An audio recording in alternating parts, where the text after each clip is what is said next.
Go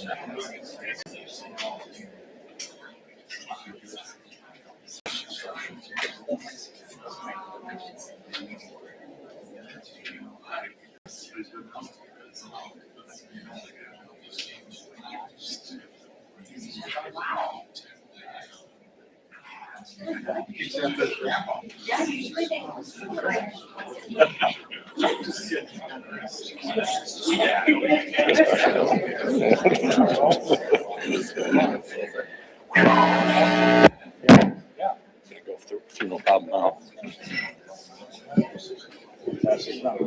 Carrie, you feel lonely over there?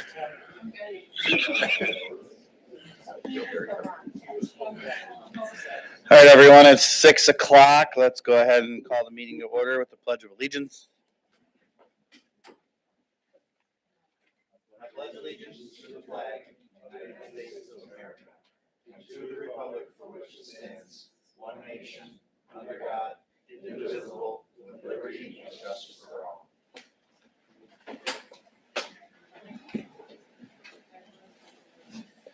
Okay, the clerk will take the roll. Nicole Holt. Present. Fred Lutz. Yes. Mackey. Here. Ron Peters. Here. And we have We're missing Neil. one confirmation that Neil said he would not be here. Van is still out of state. And Mike may or may not make it during the meeting. Yeah, Mike told me he was unsure. Okay, all right.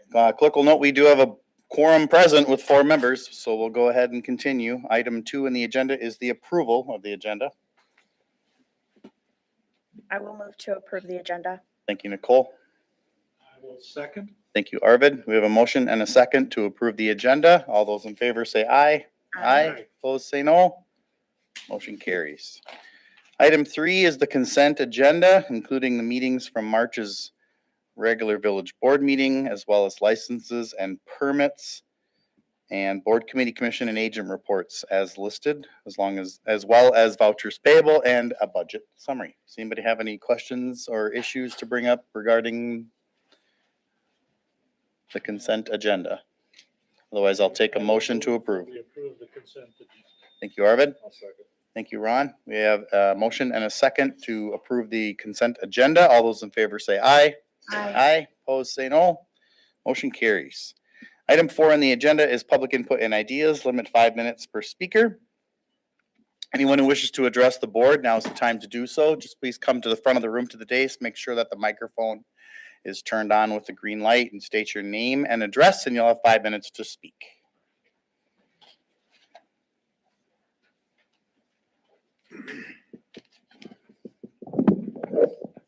Good evening, Sarah Cutts, 2650 V-Brock Drive. Hi, Sarah. Hello. I am the lead of the Grow Osceola Group. A few weeks ago, we learned that the Public Works Committee made a motion and approved to stop watering the downtown flower pots. I want to speak about that decision, the impact it has, and the precedent it sets. Last October, I presented to this board about Grow Osceola. To recap, we are a group of about 20 volunteers. We're under the Chamber, the Main Street program. We care deeply about this town, and we take pride in keeping our downtown beautiful throughout the seasons.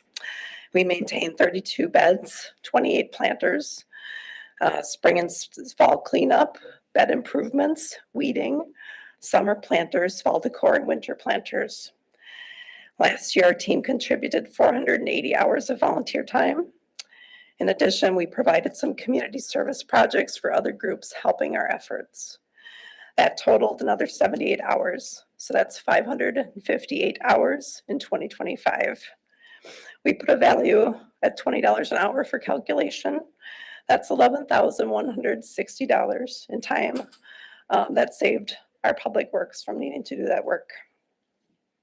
In addition to the physical work, our group raises the funds to make it happen. Through change jars, donor platform, a donation from the bid, cash and in-kind contributions from our volunteers. It takes us about $5,000 to do what we do every year. Last year, 40% of that funds came from our volunteers. Cash donations and in-kind of mulch, dirt, etc. When we look at our neighbors, New Richmond, Somerset, Amory, and Balsam Lake have a budget within their village for their flowers. And all fully fund, including St. Croix Falls, the watering, the cost to water the flowers, and they do the watering. Until now, Osceola had that in common with our neighbors. Today, as it stands, the flowers are not funded by the village here at all. Suggestions came forth after this decision on how we could help solve this new problem. Just have the businesses water them. Asking business owners to water the planters may sound reasonable, but in practice, it doesn't work. We tried that. They aren't simply pots like at your house that you pour water into. They are special with a tube and a reservoir.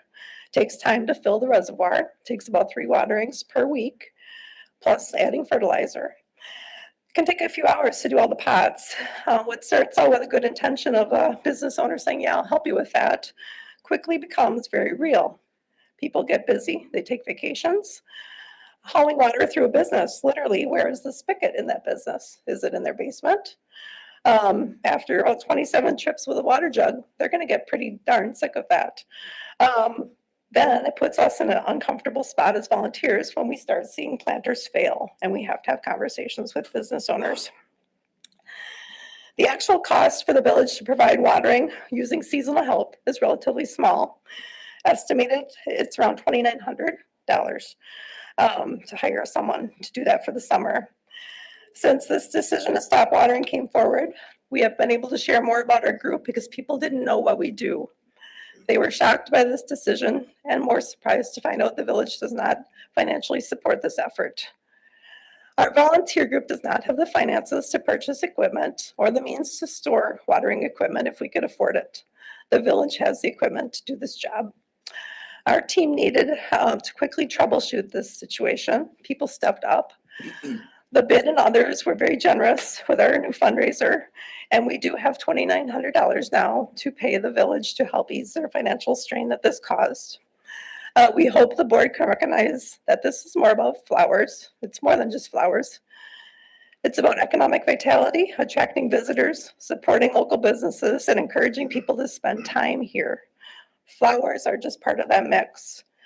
A well-maintained, welcoming downtown draws people in. It encourages them to stay here, to shop here, to spend their money here, to come back. It helps new businesses, brings them in, supports long-term growth. With the bridge coming out soon, we know that's more important than ever. This is where partnership matters. It makes sense for the village to maintain some of their ownership in this effort. And the concern that this decision actually signals a step back. It's now setting a new precedent. The investment is small. The impact is visible every single day. This is not time to pull back on the very things that make our town inviting. We are proud to do our part. We are asking the village to continue to do theirs, so that together we can keep Osceola a place that people are proud to visit, live, and invest in. Thank you. Thank you.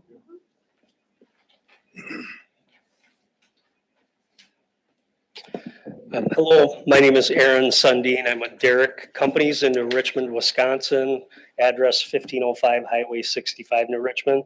I am here tonight to represent Dan and Kirsten Tronrud, D&K Real Estate, on their project that is just south of Osceola Auto Body. I'm asking tonight that the board would consider a special meeting to look at having us switch to a private well and septic versus connecting to village utilities. If you remember, we were here back last fall a couple different times, trying to figure out a way to make it work where we could connect, run water sewer under 35, and then into that development where it would go to the west. Financially, it just is not feasible. We aren't sure what's going to happen with development to the west. We aren't really sure what's going to happen when it comes to the future infrastructure, whether it will come from the north or whether the village will recommend it comes from the east side of 35. And where we're at on this project is the Tronruds have leases that they're trying to fill their obligations to get these tenants in. We have a viable project here. good tenants coming in, but we've just kind of hit a wall as far as being able to accommodate putting in the village sewer and water at this time. We do have a plan, which I think we've shared with Devin, that does show how if in the future there is utilities that would be connected there, we can still keep that area or that new access open. So the businesses will be able to get there, be able to access, and there shouldn't be any disruption if and when that ever happens. But right now, it's just not a feasible option for them. So thank you for your consideration, and thank you for listening. Thank you.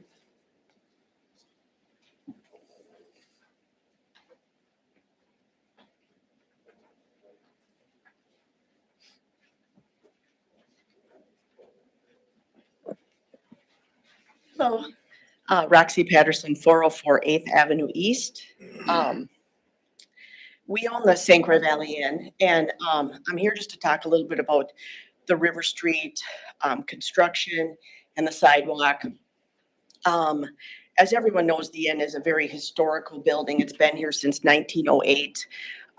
The proposal right now is that they will be putting a sidewalk in to the, what would be the west side, so right in front of us of the building. I understand it's the right of way. I understand we need new sewer. I understand we need better water. But it will encroach 4 to 6 feet into the property, taking a large part of our parking lot, which we only have 3 spots, and the whole garden. And speaking of flowers, since it's the flower day here, the garden people, but that was, apparently before we bought the inn, a lot of the members from Osceola Grow did put in this beautiful, it's a butterfly perennial garden. It's very pretty in the summer. More important to me is in the back side of the garden, there's a, like a 2.5-foot wall, and it's made out of what looks like to be historical limestone. We checked with the Historical Society, and they were trying to see if like it had good, you know, it might have been a horse hookup or some historical significance. We didn't really get an answer, but at this time, we're just very concerned. The sidewalk will be very close to the front of the building. A surveyor came out and put in pink like markings where it's going to be. And I just would ask that you would go to the inn, go look how far the sidewalk comes up. It could affect that big tree, and that is a big part of how it looks. And there is a sidewalk on the church side. So theoretically, I mean, I don't know why there needs to be a sidewalk on our side. I understand it would, you know, once the apartments are built, you know, it would coincide with the rest of River Street, but there won't be sidewalks on both sides of River Street, I don't believe. Maybe there possibly could just be a crosswalk, since it's going to be a one-way, a crosswalk, and then cross to the church. So I'm just asking for you to take a look. You know, we are just temporary stewards of the inn. We've had it for 5 years. It's been a business since 1980. It's, I think, all of our jobs to try to keep it looking as beautiful as it is. And we've done our best to upkeep and fix it up to, you know, so that there's guests that want to come stay there and come stay in Osceola. And whatever it is, a hotel, a short-term rental, it's a really important part of this town. So take a look. The pink marks are on the sidewalk, the driveway, and you can see how far it's going to go up to the end. So thank you. Thanks, Roxy.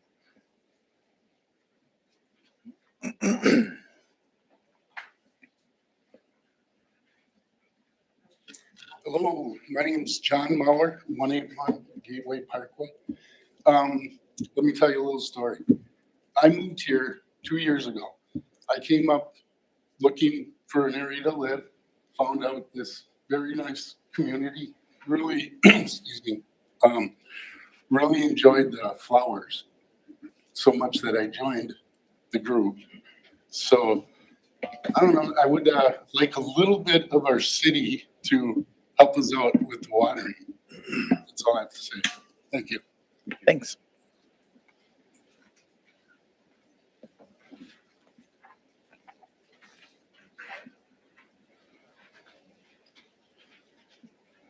Hello, everybody. I'm Holly Walsh from 405 Ridge Road, Osceola. And I'm here in support of Grow Osceola and just want to say that I hope that the village can make an effort to contribute something to the watering of the plants. They offer so much time and energy, and the flowers do really make our community beautiful. And I'm somebody too that when I have family or friends visiting, I'm always like, I want to bring you downtown. You got to see the flowers. And we'll go walk all around downtown and just look at all the planters. And so it is definitely something that people come to see. It's a draw. It makes our town, people get out of their cars and walk to see things more if it's beautiful. And so I think it's really important if we can also, if our village can support that. I know the budget is tight and you're looking at places to save right now, and anything, sometimes those little bits that you spend have a big contribution or investment, or it helps the community in so many ways. Just like, couldn't say anything better than how Sarah said it. So just want to say I'm fully in support of what Sarah was sharing. Thank you. Thanks, Holly.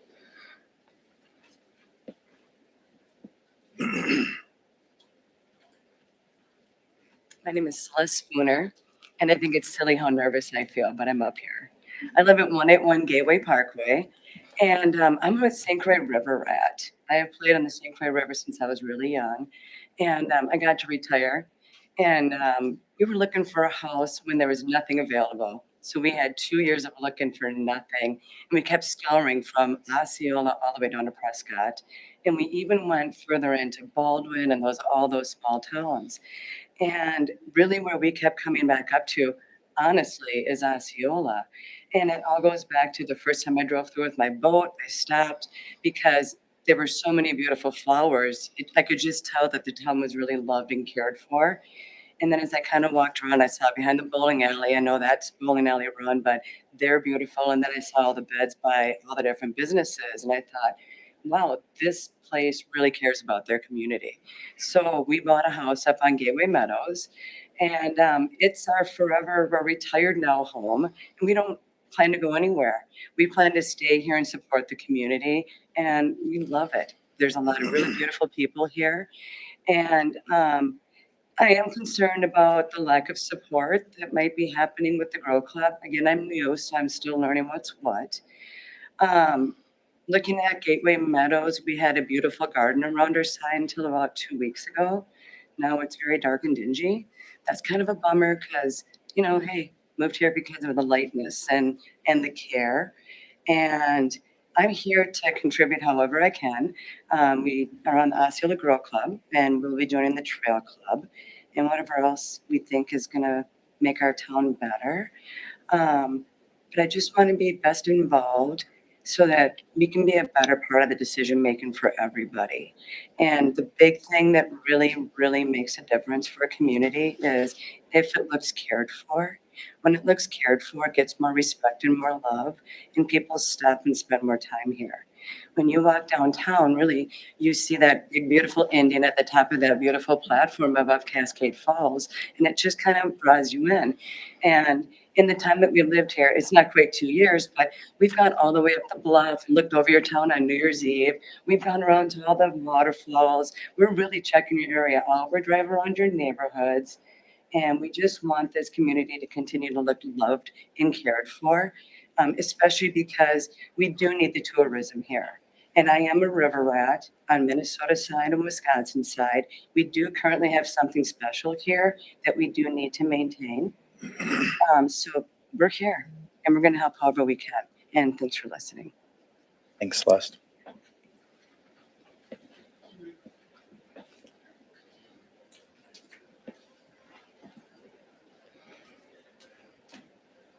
Good evening.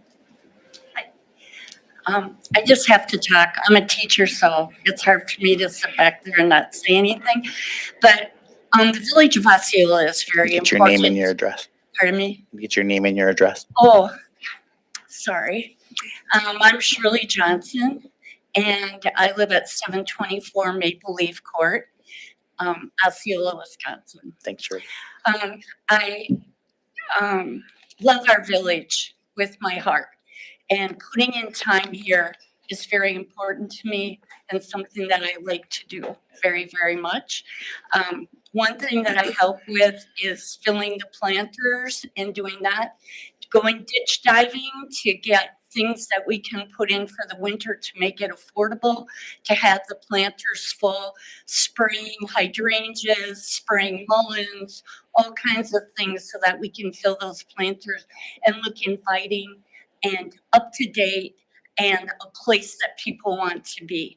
And that adds to the other things that we have, all the trails work that's done, all of the things that you can do with the river, the beauty of our village, the bump outs, the way that our crew is taking care of our parks and making them usable for people, walkable, an important part. I've had a lot of people talk to me about this and say how important it is. It is one element, but it's an element that locks in with the other elements and makes this village so vital. And people choose us over other villages. I like that too. So I just want to say, it's been very important to me to help our village be where it's at. And I would like those elements to still be balanced and still be a part of who we are as a village. I think that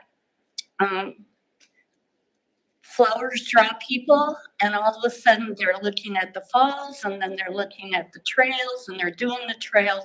And when I've been out working on planters, I've talked with people, and they've said, yes, we love doing the trails. We love your village.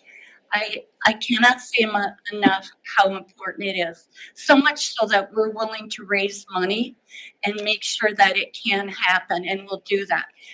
What has been hard for us is to be able to pay for the watering. It's a vital part if we're going to keep our bump outs, if we're going to keep the planters looking good, which I think is important. We need someone to water. We need that money. And I hope that you can find it. We're working on getting it this year, getting contributions, but to make sure that it's always there and the planters are there. And I want to thank all of you for all of the work that you do to keep our village moving and important and a lovely place to be. Thank you. Thanks, Shirley.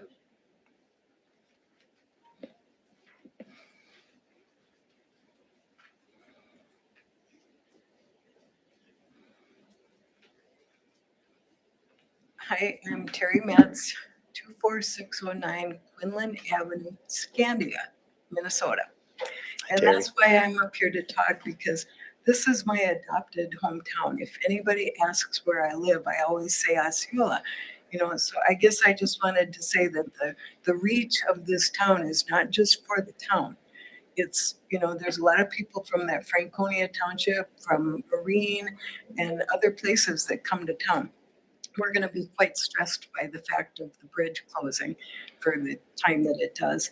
But I'm a part of the Grow Osceola group. I meet every week, and I'm also part of the Trails group. And I just wanted to say that, you know, it's a great town. Any support we can get for the things that we do to support the town would be appreciated. Thank you. Thanks.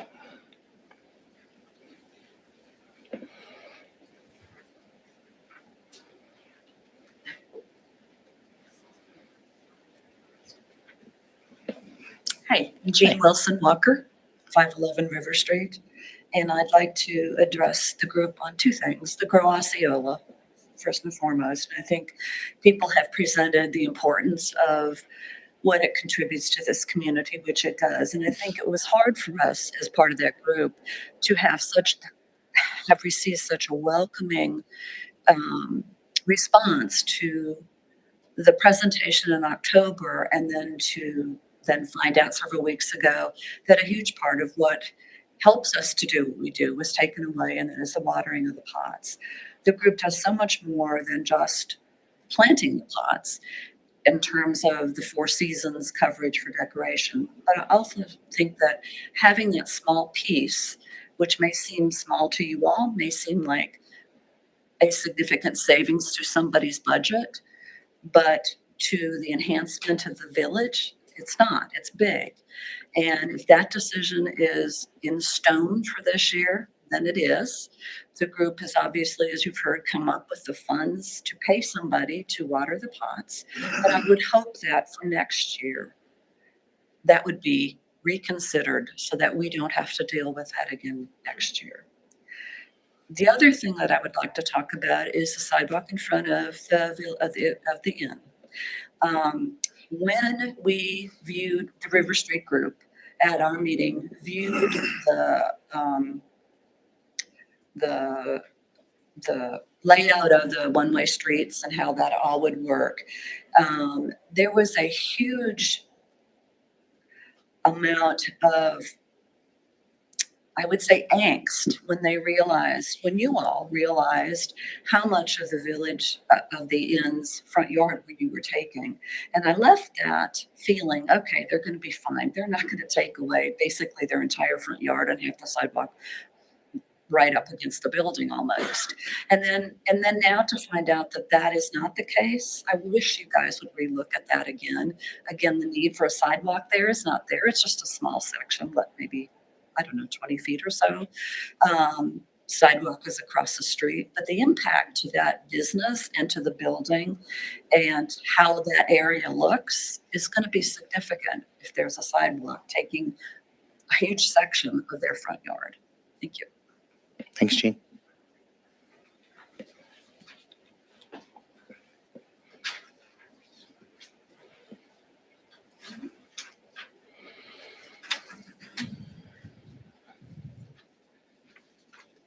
Bruce Hughes, 509 3rd Avenue, here in Osceola. And I'm a volunteer in the cemetery up here. And people come to the cemetery, and it's village property. We know our village in the village.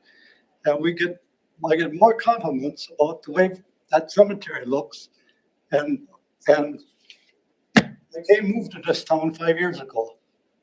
And the flowers that these ladies put in down here and what are taken care of, I consider it a blessing for this village, and I hear about it too. And I think I was on boards for 17 years, my local town board. So I know what it is to sit on board and have things to meet. But I think it's a big picture for the whole village, what they do downtown here. And I think you guys should support it. I do. And a lot of people in the town do that. That's my opinion. Thank you. Thank you.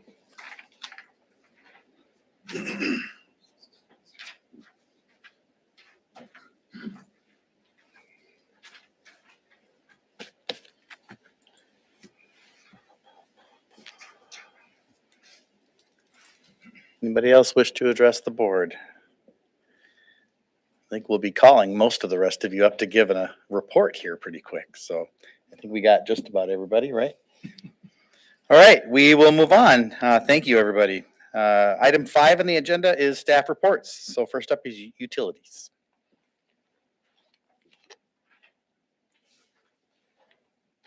Hey, good evening, everybody. Hi, Rick. Staff has been testing valves and related infrastructure in anticipation of the construction this summer, making sure that our stuff is going to work the way we think it's going to work, which is pretty important when you get into construction. Part of that process is reviewing maps and as-built and prints, and staff actually identified another 4 mainline valves that we didn't even actually know existed. So kudos to us. Those are in our map now. We went out and shot them with the GIS equipment. We're going to keep doing that. You're probably going to keep hearing that. Hey, we found another 4. We found another 2. You know, it's a big deal to have these mainline valves mapped out. It's a huge deal. So having valves that are buried and you don't know they're there are useless. They don't do anything for you. Being able to isolate parts of the system and narrow down parts of the system and do the certain things with the system that you want to do because you have those valves is just, it's invaluable. It's huge. A customer side leak was reported by a downtown business owner and was able to be quickly identified and isolated by utility operators. We are required to be on site for those repairs. We work the valves. It's our infrastructure. We have to oversee it, but all went smoothly. It was right on Cascade Street there. Had water running down Cascade. So whenever that kind of thing happens, it's is it you or is it me kind of situation. So a lot of times we'll help get it isolated and help the customer walk them through what they need to do to repair that. Consumer confidence report was completed and to meet the DNR requirements printed in the paper. I'm sure you guys all read it, memorized it. If you don't know, that's a summary of all the testing that we did and what's in your water. It is an interesting report. If you have time, take a look at it. It's on our website under the CCR report. So I would recommend it.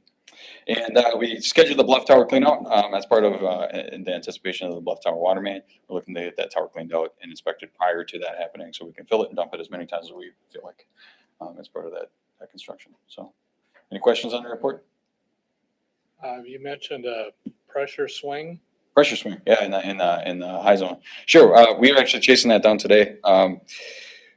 When we were doing some testing, we noticed that there's pressure up on one of the ends of a zone that's swinging probably 20 psi, and we're trying to determine if that's normal or not.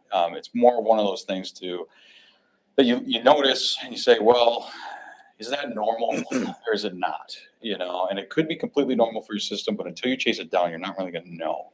If it wasn't normal, you'd be getting out ahead of something that would be major. But right now, it's looking like it's normal. Doesn't look like there's anything broken, but we're going to keep chasing that down. What we're doing right now, and you might have seen us out there, we were up by the schools checking pressure at the hydrants and seeing which one, you know, are we getting closer? Or it could be just normal use. There's enough draw in the system where it's dropping the pressure and coming back up. It could be water hammer where something's coming on and off quickly. And when that happens, the water actually slams against the valve and then backs up, and that can break some stuff. And or it could be something as a valve that you didn't know that's half closed. So those are the kinds of things that we're looking for during that. So we'll keep on that. We'll keep chasing it down. At this point, I'm not anticipating anything to really come of it, you know, beyond, okay, we got out ahead of something, or, hey, this is normal for this, and we're just going to have to document that and move on, you know. So that's the synopsis of that whole situation there. So, any other questions? Excellent. Thanks, Rick. Thanks, Rick. Next up, library.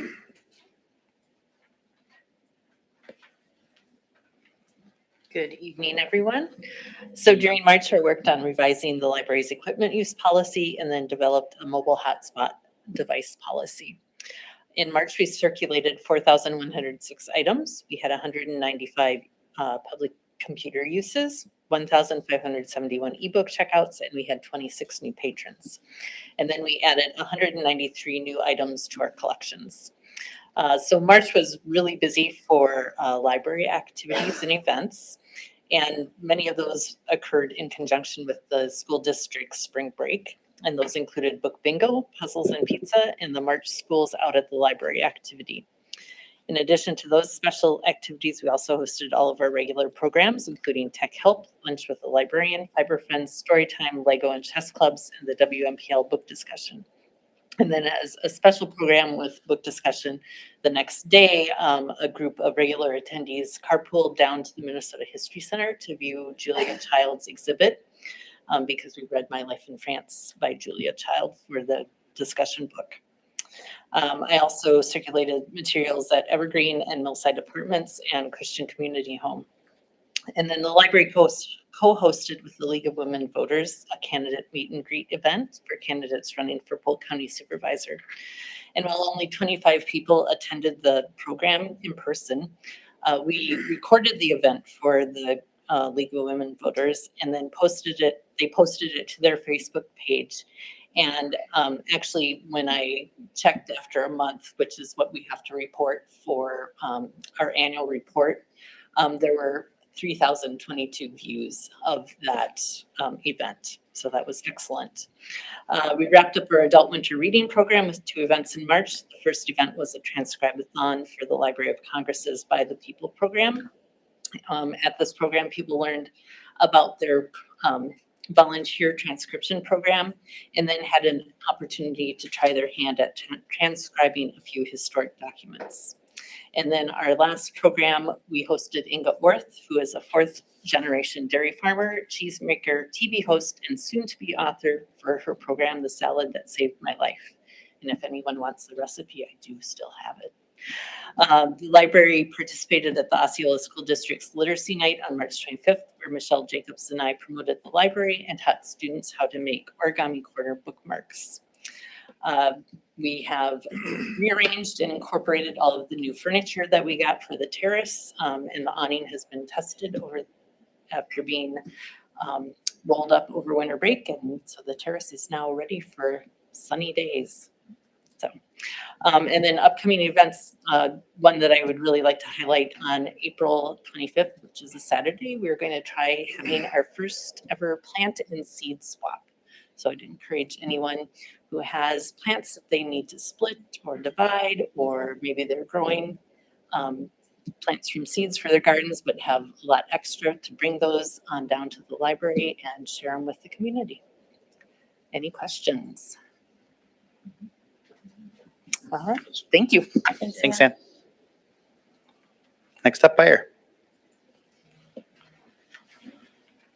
Good evening, everybody. Hi, Paul. Last month, we had 12 runs total. 9 were in the village of Osceola, 3 in the town of Farmington. Breakdowns were 1 motor vehicle accident, 8 medical left assists, and 3 alarms.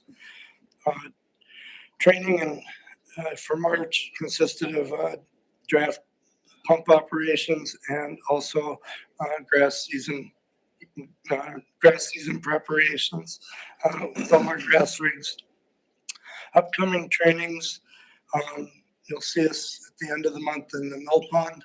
We will be getting some training from the county and a private contractor on booms, booming, flotation booms.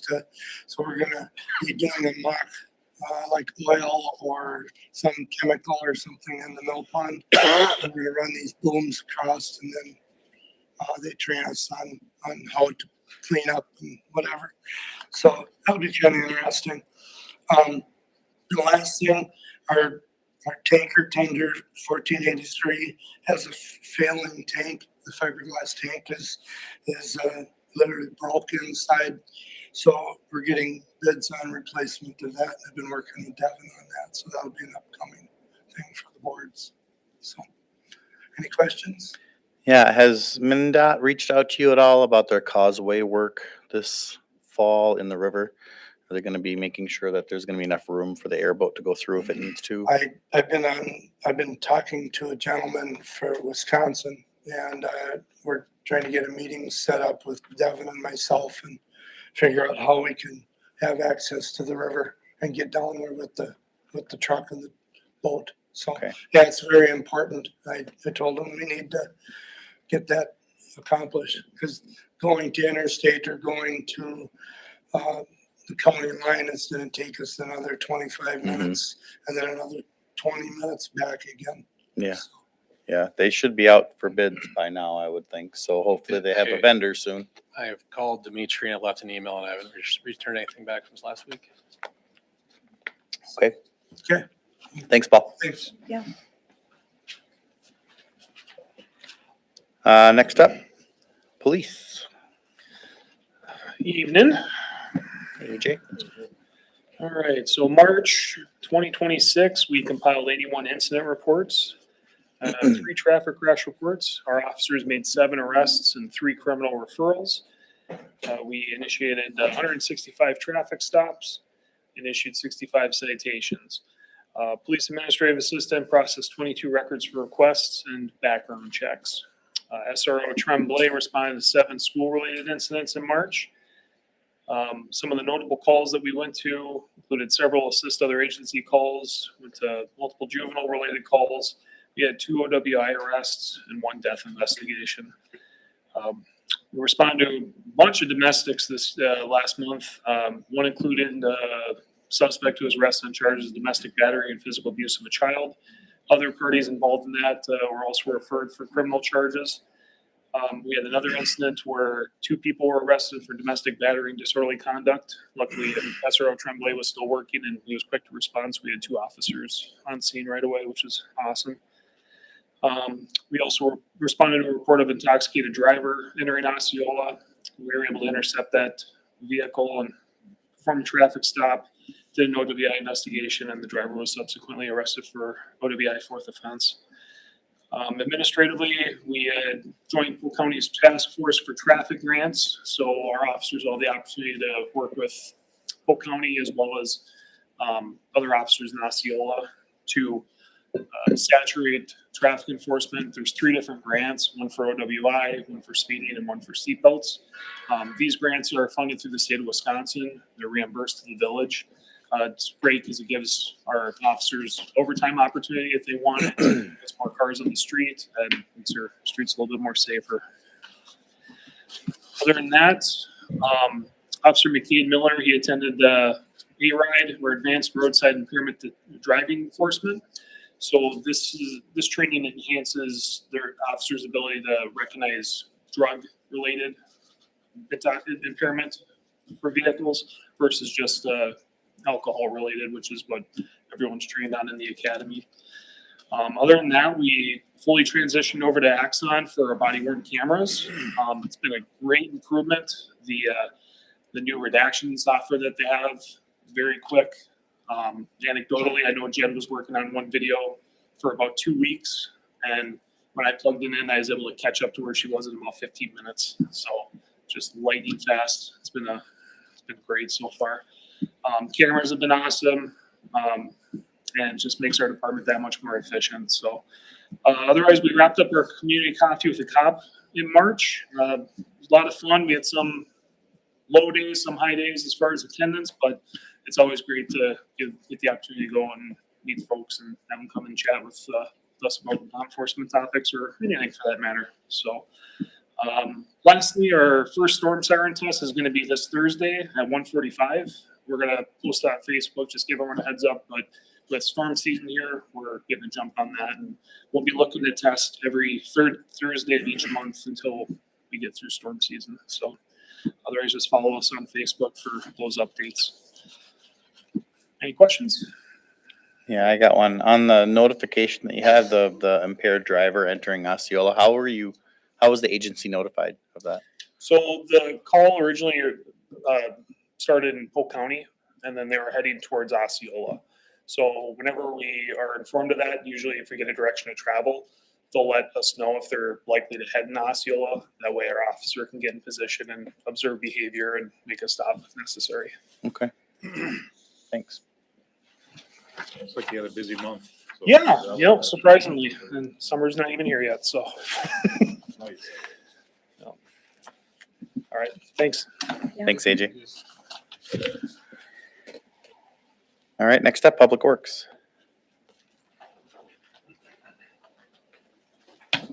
Good evening, everyone. Todd. Up and down in the month of March, had some near 80-degree days and 10 inches plus of snow, snowstorms. So I kind of went back and forth from getting ready to sharpen lawnmower blades to pushing snow. Either way, kept very busy. Got a lot of street signs installed and updated around Cascade, as you'll see some larger ones now located on Cascade and Seminole, really highlighting our streets and where they're accessible. Cleaning the storm drains were a high priority list. Keep the water moving in the right direction. No flooding. As you might notice, all of our holiday winter lights were removed from the downtown poles and trees and stuff. As we continue into further nicer weather, we'll get the banners changed out for the welcome of summer. The new CIP funded RAM that was presented, that has arrived. There was a little bit of a battle, but got that great price at $40,720 that the board approved, and it's now here and it's put to work already. So plow damage to right-of-ways began in March, and that will also continue to into April. We'll put out a couple dump truck loads of fresh dirt and seed into the right-of-ways that might have been hit by a plow blade or wing. And that transition to summer operations continued. We're already readying the single dump truck by removing all snow removal equipment while still at the same time completing the entire transition, which we're almost near. Even though there's some potential snowflakes forecasted for this weekend, I feel confident that we can move into summer operations. On the park side, the long pole project continues. As you might have seen, a crane as of today. What's up? Yeah. So that was right on schedule and things are moving along appropriately. So we look forward to that sort of getting wrapped up, at least the larger portion of it, so that the fencing and stuff and the utilities can be installed with minimal impact to the Braves and their season coming up here in May.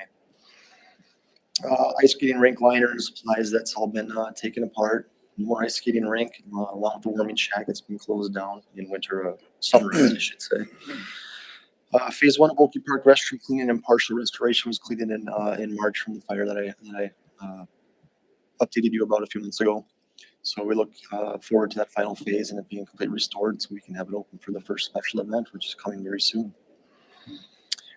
And then we continue to remove infected ash. Is it Oakey Park? I'm sorry. Oh, it was Mill Pond. Mill Pond, right, yeah. Mill Pond Park. Same mistake I made last meeting. Yeah. I was like, wait, did we have another set of bathrooms vandalized? No. Mill Pond Park, okay, thank you. Mill Pond Park, yeah. We look forward to the successful restoration of that so we can welcome all the visitors. And then we continue to remove infected ash trees in parks, and then we'll continue into the streets as well as time allows. A strong odor of natural gas was infiltrating on the south side of the lower level of the municipal building. Both the fire department and We Energies with detectors sort of help us establish a source. We were able to have all within the same day Tweet Gear to arrive and assist us in troubleshooting the issue, which turned out to be rooftop unit 4. Had some gasket issues with the doors and some natural gas, some things being burnt off. Nothing of high alerts or potential dangers up there or downstairs. And at this time, I think we've successfully sort of found the bug and have fixed it. So all good things. We're also able to provide the librarians common space with an additional booth table on the east end of the building, a table that didn't exist, or I should say a couple of booths with no table, some remnants left over. And reached out and we were able to fabricate the complete frame and everything for the table, fix the light, and get an extra bench in that area. Any questions?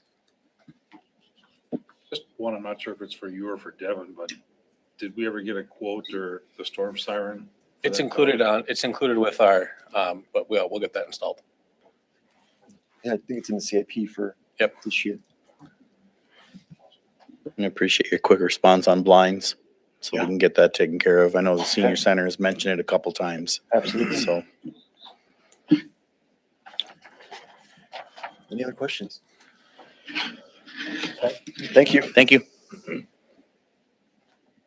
All right, next up, building administration, or building inspection and administration. Yeah, we had one new home, one commercial. That's the Raska building permit that came through. There's currently no value assigned to it.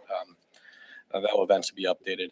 And then, of course, JNS did the demo of their old building for the start of their new building. So we're starting the building season strong. Carrie already informed me there's a lot of building permits coming in for the next report. So we're seeing some good things in the building report. And that leads us right to the admin report. I want to thank all the election workers who put on a great election again without any issues. I heard nothing but positive things from the public about how it went. They got to use the brand new Badger books that I know Carrie was really excited to finally get to use. So that really helped people get through the door quicker, and especially for the registration part of it too. So once again, I want to thank all the election workers for the work that they do that allow the election to go so smoothly. Rolf Tracy celebrated his last day of work on April 2nd. 42 years of service. One thing as staff we deemed important was to put a commemorative plaque on one of the picnic tables down by the Cascade Falls to honor his 42 years of service for the community. Not only was he just an employee for the utilities, but he was also on the fire department too. So once again, we want to thank Rolf for all he did for the community for 42 years, which nowadays is unheard of that someone works for one place for so long. So I do want to give recognition to that again. We are currently looking for a new court clerk. Jen is transitioning to full-time utilities role that has taken on more responsibility as we switch to monthly billing. So check online if you know someone that wants to apply. Please direct them to the website for the employment tab where they can find the job description. It will be in next week's paper also. So if anyone knows anyone that wants that position, please suggest they apply. Rick is currently working with the replacement for Rolf's position. Currently no interview set up, but we're hoping to get some candidates shortly. Drew's here to give an update on the Cascade Falls project later, so I'll keep it brief. I went and toured it with the National Park Service last week. I sent the board some pictures. It looks fantastic. It's really progressing. I can't wait until that project's done so the community can enjoy it. River Street project, we got the bids. We'll be approving the bids tonight at tonight's meeting. I want to remind the public that our stormwater utility will be on the next utility bill. For single-family homes, it's an extra $2.50 charge per month. Coming later in this meeting, you'll find a reason why we needed to create the utility. Our stormwater has been neglected for so long that there is frankly no other way to replace what we have existing without creating a utility for it. Economic development, I'm currently working with, 3 businesses now, not 4, to move into the village of Osceola. I'm hoping that 2 of the 3 do move here. I think that'd be a great get for the village. When more information comes available, I'll provide it to the board.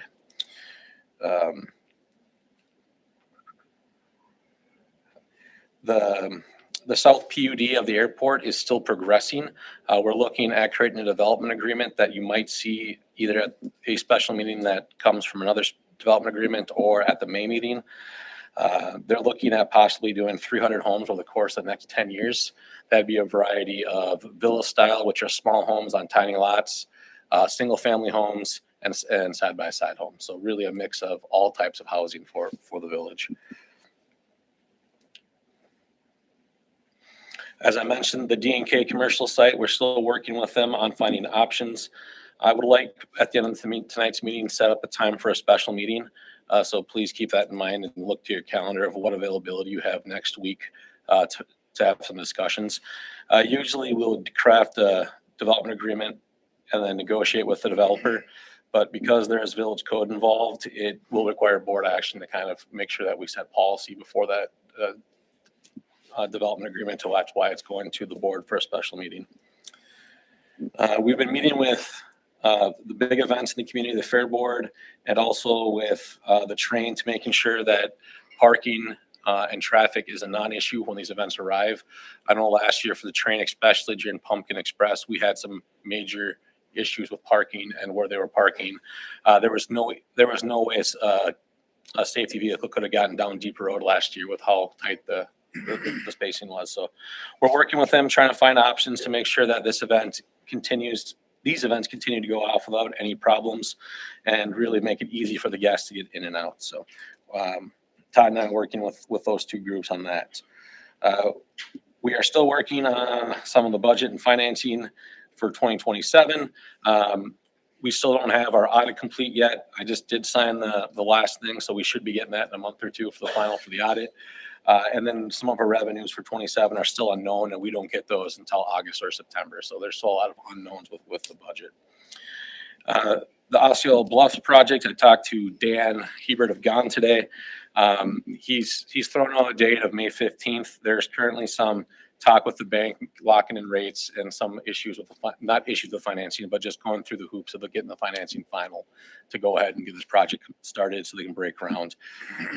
And then rumors regarding any discovery of bones on the site are unfounded, and they found nothing like that on the site. So any rumors like that are unfounded. Any other questions on that report?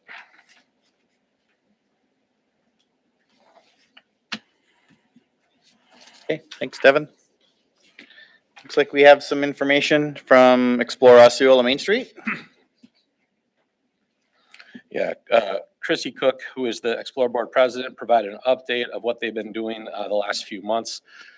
Both the bid, the downtown, and Explore are all looking for a director. There's gonna be some crossover. Sounds like they're doing some interviews this week, and hopefully we'll have an offer extended before our next board meeting. That is the update that Chrissy gave me. I met and talked with her for about an hour last week too, so it was nice to catch up and see what they've been doing. Would there be any reason why we wouldn't want to have that bid board and its members posted in the same place that we have all of our other boards, commissions, and committees posted. No, I mean, on the village website. I can't find the bid group anywhere on our village website. Oh, it's not anywhere? Not on the board committee and commissions page, like where you would see all the different ones and when they meet and who's on them and I just thought it'd be nice if somebody wanted to at least see what they're up to or who's on there. Or, yeah. I mean, I know you're gonna be kind of in the conversation anyway as you're looking at all the other appointments, so.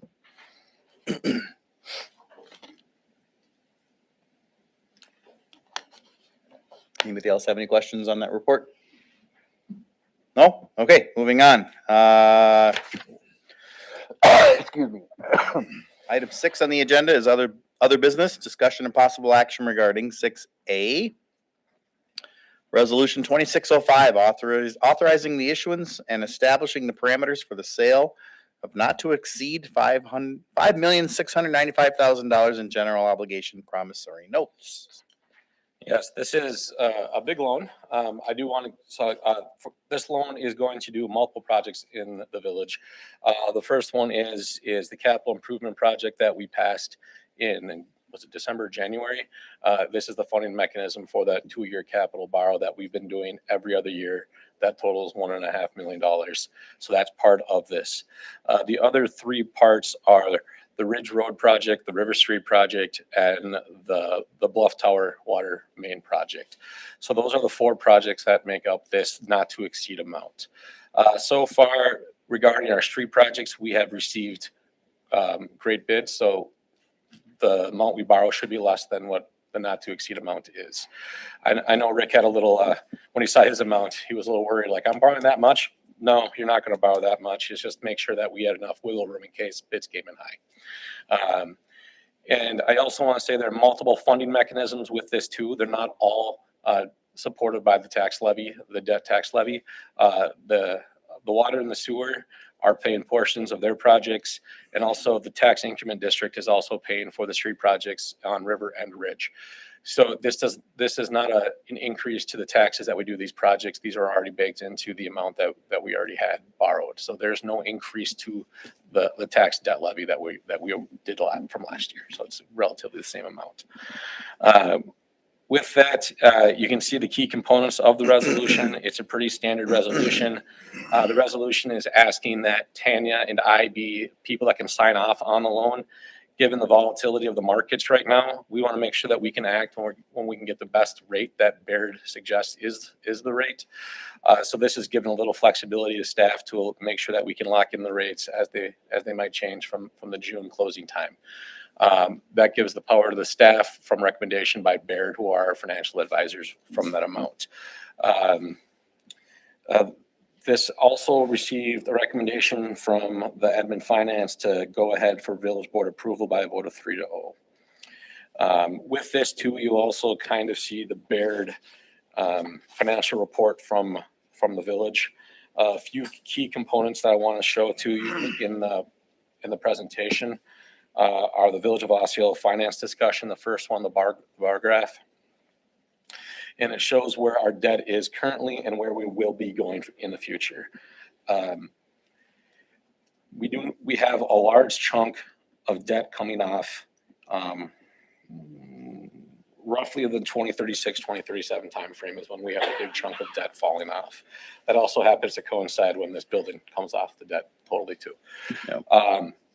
This also bakes in the CIP borrow every 2 years too. As you can see, our debt is trending in the correct direction, or I should say the good direction. Just 6 years ago, was it 6 or 7 years ago, we had 4% debt capacity, which is absolutely abysmal in terms of if we had an issue that arose, we couldn't find a way to pay for it. And today we have 26% debt capacity even with this borrow. So it's allowing us to do these type of projects with various amounts of funding outside of the tax levy that's supported. With that, I will take any questions and any action that goes with this. Yeah, it's important to distinguish that this loan it's a bunch of projects all wrapped together. The only part of the loan that's levy supported is the part that we do every other year anyway, which is the 1.5 million that we borrowed to fund our CIP. So the rest of the stuff that's on here is all of the TID projects and water utility projects. So this is an expected amount, I should say. Like, it's not something that we're taking a loan just because we want to spend money. Like, this is all stuff that's been planned for quite some time. And the bar chart that Devin mentioned on here, where he said that we currently have a debt capacity of 26%. So that's the healthiest that our village finance situation has been since 2018, when we were down to 4% debt capacity. And that's based on our total equalized value of the community. So as our community grows, that number also grows too. So if our village, this is assuming a 0% growth over the next 20 years. So if our village, as I laid out earlier, we have all that development in talks. If all comes to fruition, you'll see our actually debt capacity grow substantially due to our equalized value.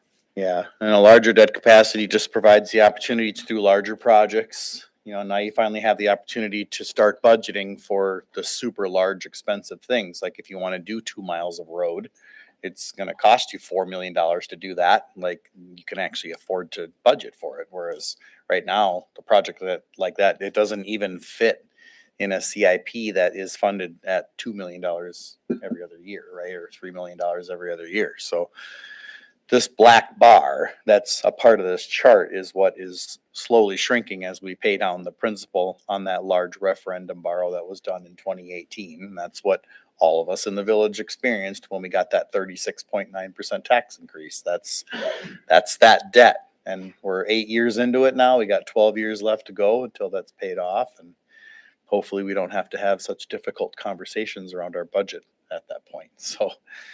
So really, this is all about just moving forward with the financial planning that we've had with this loan. So it's not unexpected is the short version of this. I'll just add that, I mean, if we look at the projects we're doing, I don't know that anybody would object to the need for each of them. Mm-hmm. We have some infrastructure, the water main for one, Mm-hmm. got to take care of it. So it's a necessary thing. Yeah, and we're actually getting to a point now where we're starting to do street projects every other year too, which is nice. So, you know, we did Simmon Drive, and now we're looking at River Street. So like we're finally starting to get to that list of the infrastructure stuff that's been just tabled for so long, just because we've had to deal with immediate things that needed immediate attention, which, you know, required, debt borrow. And we're finally at the point where we don't have immediate debt borrow situations now. We can actually continue with catching up on infrastructure. We would be looking for a motion to adopt this resolution. Correct. Well, I'll make a motion that we approve resolution number 26-05, authorizing the issuance and establishing parameters for the sale of not to exceed $5,695,000 of general obligation promissory notes. I'll second. Okay, we have a motion by Arvid and a second by Ron. Any discussion on the motion? All those in favor say aye. Aye. Opposed, say no. Motion carried. All right, that's a big loan you just approved. Probably one of the bigger ones that I can remember.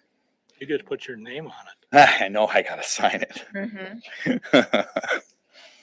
6B for resolution 2607.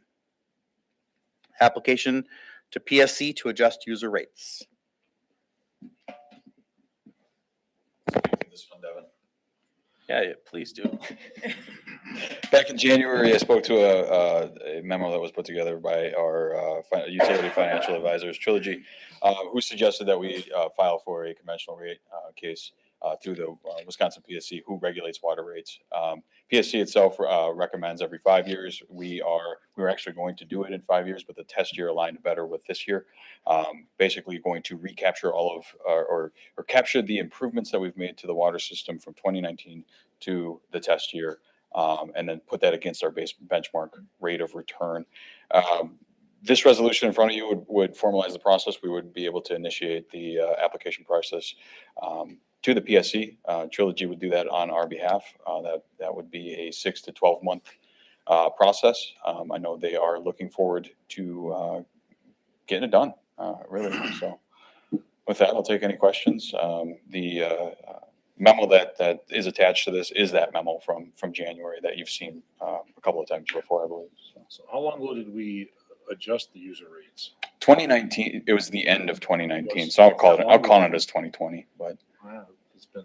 it's been that long. Yeah, we qualified for a simplified rate case, which is just a little bit of a different process, and albeit easier process. This last January, so we were able to capture a 3% rate increase to kind of keep up with some of those inflationaries. But being regulated with the state, if you're not getting those every year, which we do apply for every year, but if they're not approving them every year, you're already that far behind. So, I mean, we got 1 out of 5 years, basically. And so what happens generally is instead of your incremental increases, you're going to see you could potentially for a large jump instead of the incremental increases. Yep. And so filing the conventional every few years kind of avoids some of those major that you read about 120%, increases that we nobody likes. We don't like, you don't like, So PSC's like rule of thumb is every 5 years just to avoid those rate shocks. If you can do incremental steps, it's easier on everybody's wallet.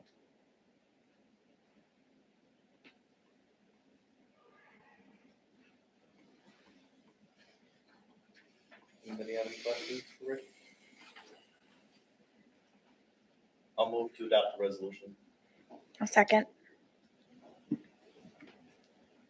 Motion by myself and a second by Nicole to adopt resolution 2607. All those in favor say aye. Aye. Opposed say no. Motion carried. Thank you. Thanks, Rick. Thanks, Rick. 6C, library board appointments. These are just from Anne. These are her new board appointees, and they're staggered so that she's only approving 2 a year. So she's got 2 for 1-year appointments and 2 for 3-year appointments.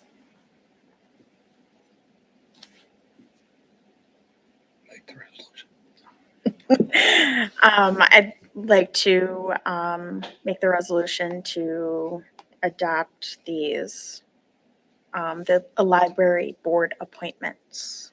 I'll second. A motion and a second to approve or adopt those library board appointments. All those in favor say aye. Aye. Opposed say no. Motion carried. 6D, Grow Osceola watering downtown flowers.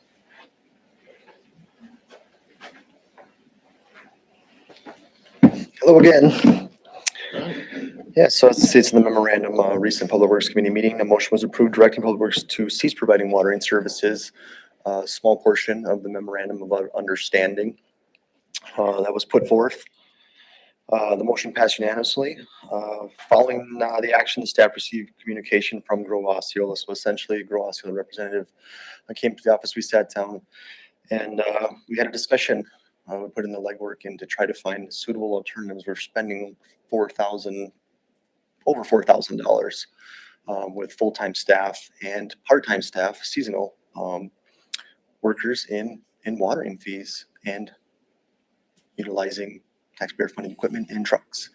So I was able to reach out to a seasonal who's going to be coming back this year to join us. Worked out a schedule appropriately at $16 an hour, rough numbers, coming in at around the $2,890 mark for this seasonal to utilize the Village of Osceola equipment and watering for 20 weeks. At that time, Grow Osceola responded with being able to contribute that dollar amount in order to help in Public Works and in paying for it, that seasonal employee watering the flowers.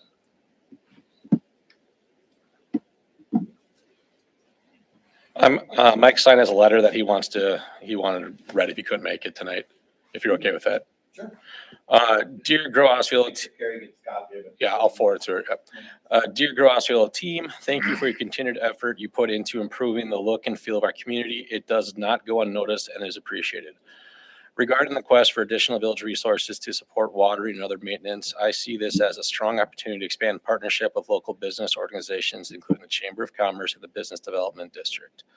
These groups have a direct interest in community appearances and are well positioned to help support and share in these efforts.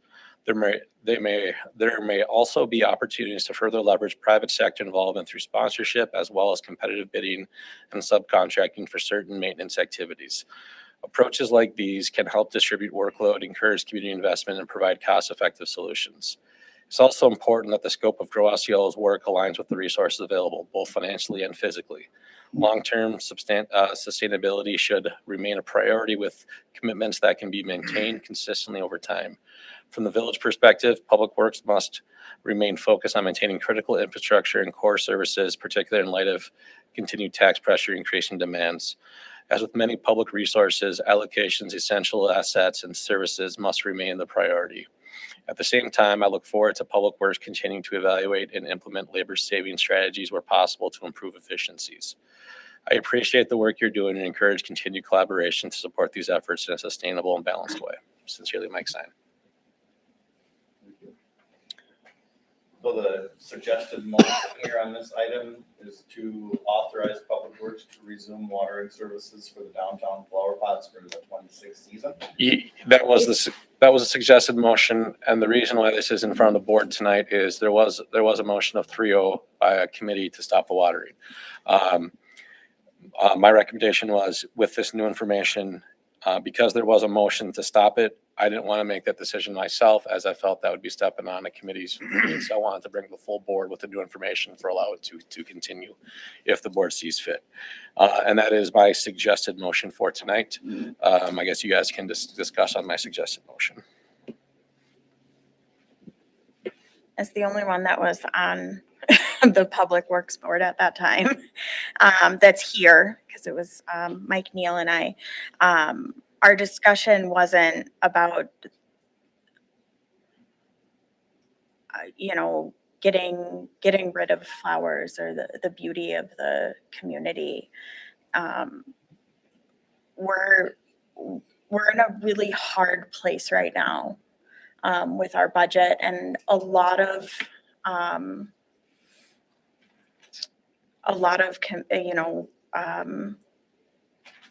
things we're gonna have to lose. I know that all of the departments are looking at their budgets and what they can afford to do without putting that bearing on the taxpayer, because that's what will happen at some point if we don't figure out how to save some money for the next, it's 14 years, you said?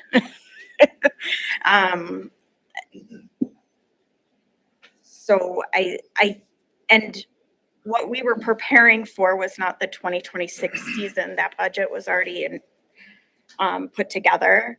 We're looking for the future for the 2027. And I'm sorry how it was portrayed or how it was even announced to Grow Osceola, because I don't think that was appropriate.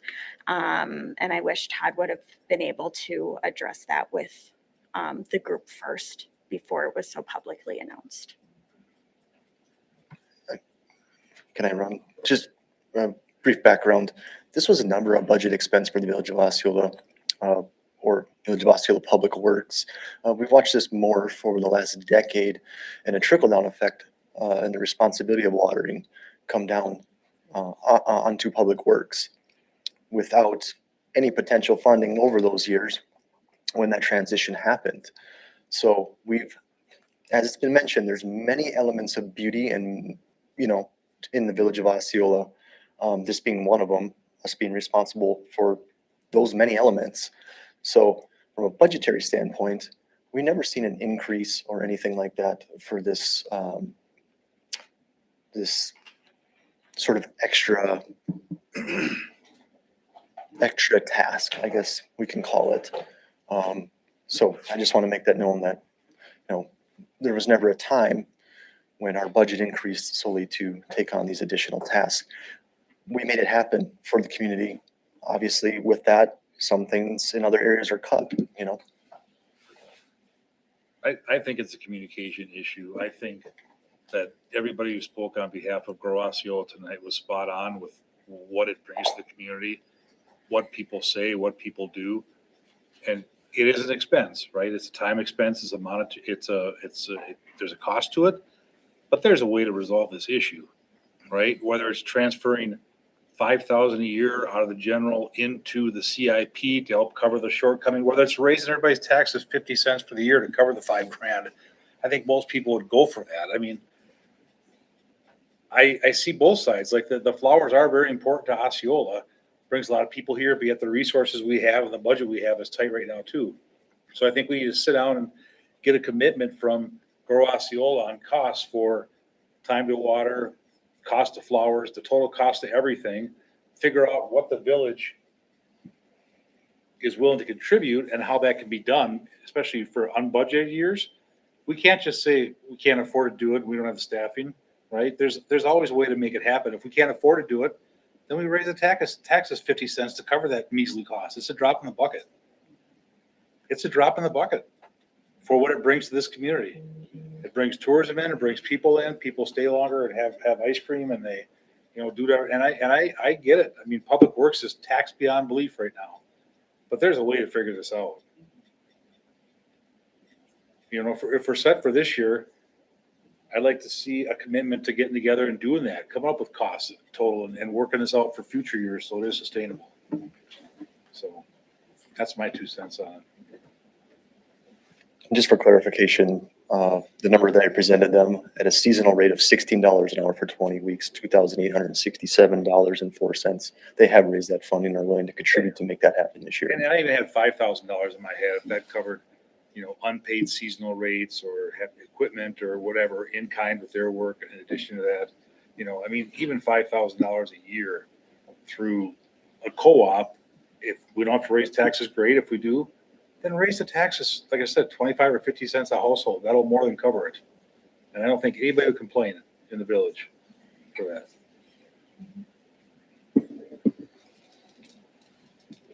Now, if you raise the taxes for other stuff that people don't agree with significantly, that's something different, right? That's the hard part is how are these little drops in the hat? And I'm not saying that this isn't important at all. I'm just saying how many drops in the hat are there going to be in the future?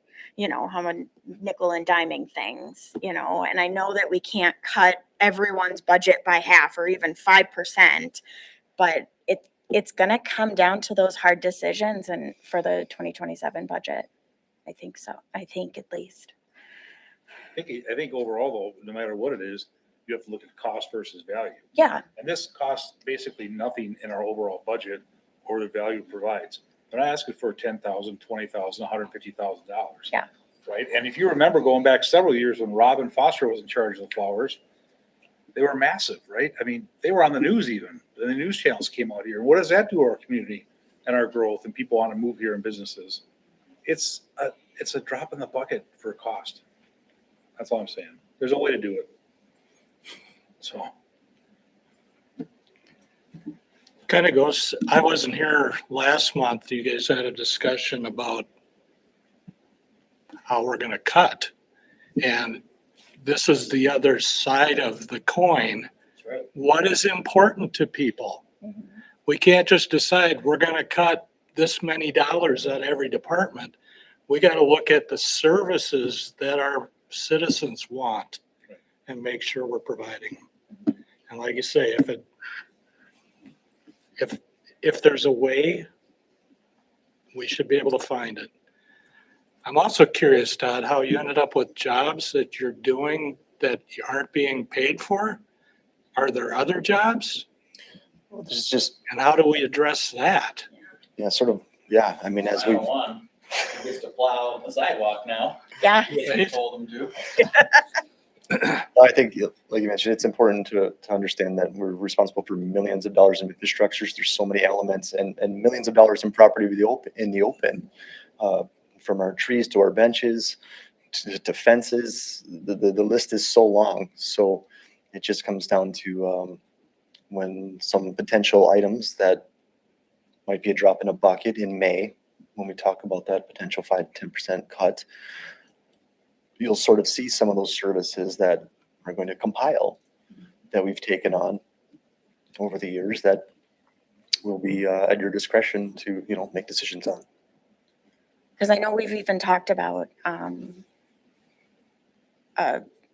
potentially cutting certain, like leaf pickup and brush and all of that. So it is hard. It's really hard conversations, because do I like to have my leaves picked up in a timely manner during that week, 2 weeks? I do.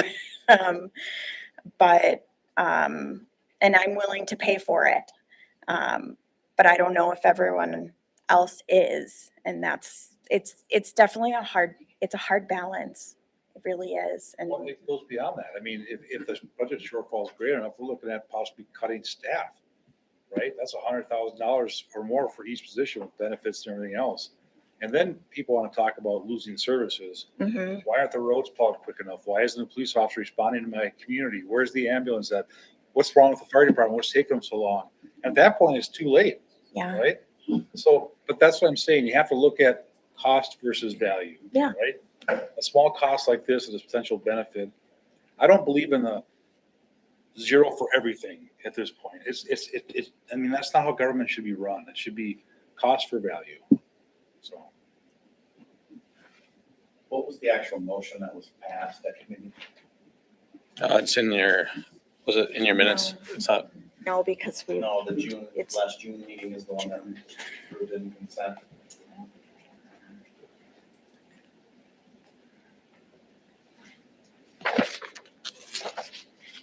Didn't I ask for the motion?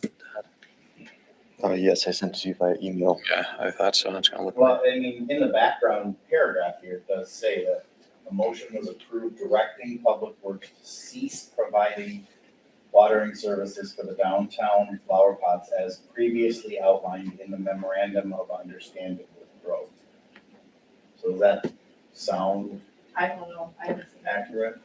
Okay, I just wondered, there's a scope associated with them. There's a scope associated with them. Here's the official motion. Motion was for Public Works to no longer provide watering service outline the MOU for the flower pots downtown. 3A, 0 nay.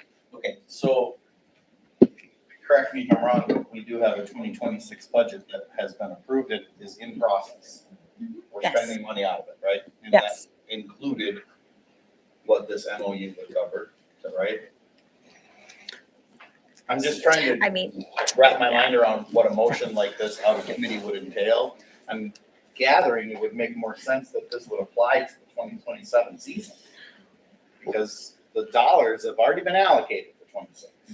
To hire a part-timer. And that's what the discussion was and why I wanted to hear tonight, because the motion was no longer provide. That can be taken as immediately if. I mean, I don't want to kick the can down the road, but we have two different budget seasons we're talking about here. Like, we don't just necessarily choose not to do something that's already in budget. Like, the departments have been given dollars, like, you don't just take them away.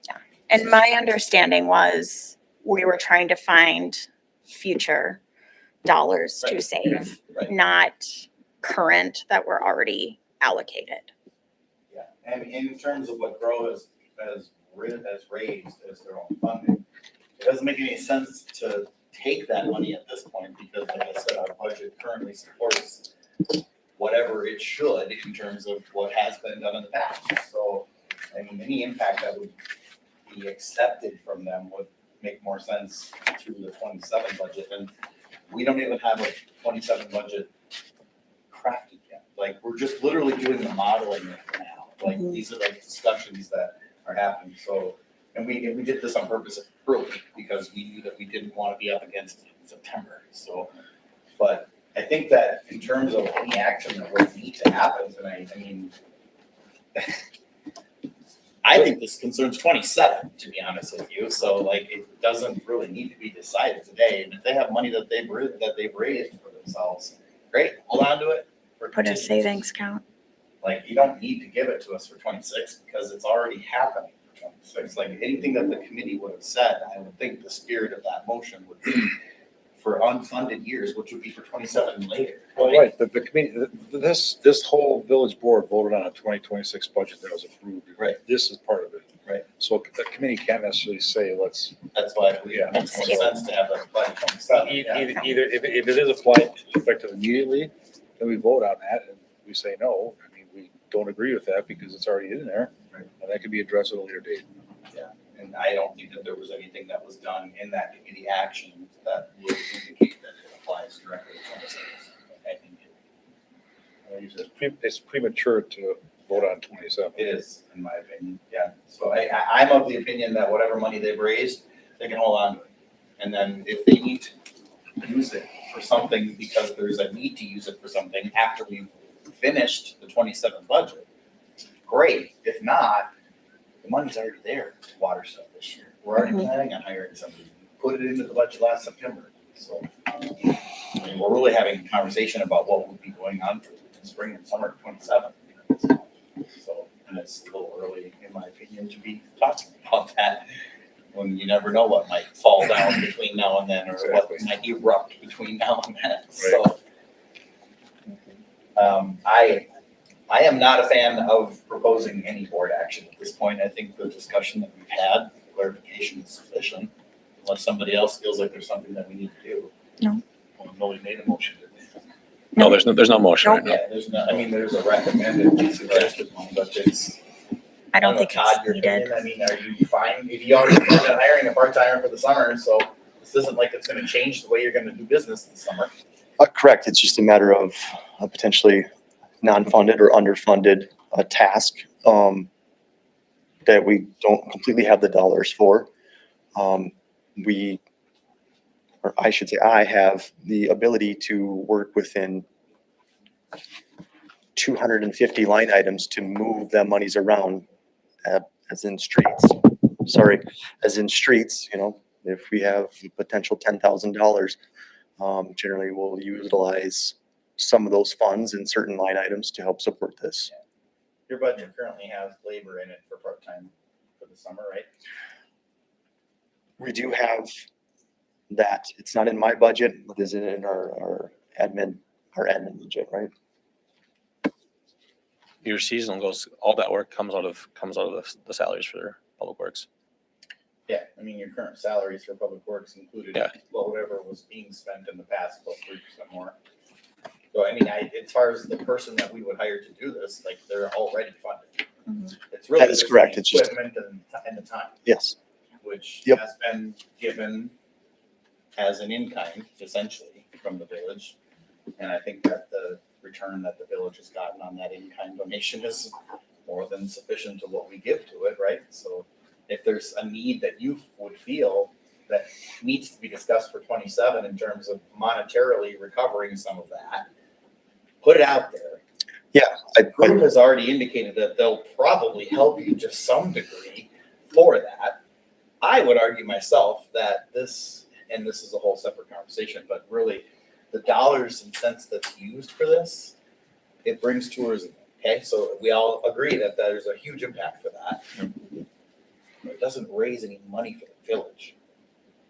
It supports the businesses though, in It the supports village. the village, the Yeah, businesses that are in the village. That pay taxes. We have an organization in the village right now that pays taxes to a special fund For called the downtown. bid.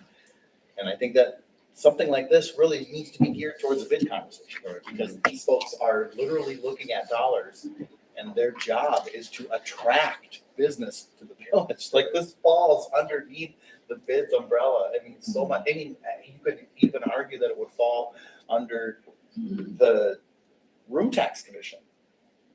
You know, this is the funds that we collect on every night stay that happen, you know, there's dollars that the room tax commission has to spend, and that is supposed to be given and used to, again, attract more people to stay in the village, to, you know, that's those two organizations, I think, should be the caretakers of the dollars that would take care of something like this. And it doesn't need to be a struggle. Like, and again, if we're talking about it being such a small dollar amount, then those individuals, again, we got an organization with right now $100,000 that hasn't really been allocated to some degree, and they're trying to hire a director. And we have a room tax commission that has a balance of some kind. I don't know what it currently has now, but it's not small. And yeah, those things, those are where those dollars are better used, in my opinion. The village can definitely provide in-kind labor, support with equipment. I mean, if the vehicle we use to water those things breaks, we're gonna fix it. It's part of our budget to fix it. Well, and this is the time to have those discussions as Grow works with the new director and everybody else, allocate X amount a year based on whatever you think it's gonna cost with increases, then work with the village for the other half ahead of time and get that, you know, it's, I always feel like, and before I was on the board, I'd come to these meetings all the time in my other job, but I always feel like it's the same thing where, you know, budget time comes and this is what they want, springtime, it's, you know, it's just, I think it's a communication thing, right? So I think if you guys work with your people and then let the village know what you need and do it all ahead of time, early planning, I think it could easily work out. Yeah, and I mean, and Mike's letter talks about collaboration, partnership, with organizations, both volunteer as well as funded. And I think that that's a direction that could be looked at. But yeah, maybe for 26, I don't really think anything needs to change in terms of what the village is doing. This whole conversation at committee level is really talking about what we want to do for future stuff. And that being said, I mean, we haven't finished the 27 budget yet. So if the water, if the public works committee thinks that that is something that the village doesn't need to support financially, we can address that as we finish the 27 budget. I don't know if it was a misunderstanding, because I understand that I mean, it was basically effective immediately, stop watering. Like, maybe for this year was. That was what was kind of presented on the social media. That's where the court of public opinion. Right. Yes. And that's the problem is. Stop that kind of conversation once it starts. It just morphs into something else. Literally a fervor. I mean, it builds on itself, and then you've got groupthink and mob mentality, and the next thing you know, the sky's falling. And that's a big thing, like, we have our emails on the board. We have on the website. We have our phone numbers on the website. Call us, contact us. I answer my phone all the time. You know, let us know. A lot of this is conversations that just need to happen, and don't be afraid to call. I know someone who, I don't remember their name, who said that they were scared to come up here. Don't be scared. We're happy to see you. So I'm always happy to take a call. You know, sometimes it takes one conversation. Meetings can be a little scary. I get it. They actually have participation. I mean, we've had village board meetings here where there's literally, other than administration and staff, there's not been one member of the public present at the entire. So this is way more engaging. Yeah. In my opinion. So we're all set for this year. Yeah. We have no other action taken on this. Yeah, not that I can see. Nope. Great. Okay, moving on. Oh, and they will be, of that I know of, they will be at the plant and seed swap. On April 25th, they have a booth there. I do want to point that out. I will be there with my plants.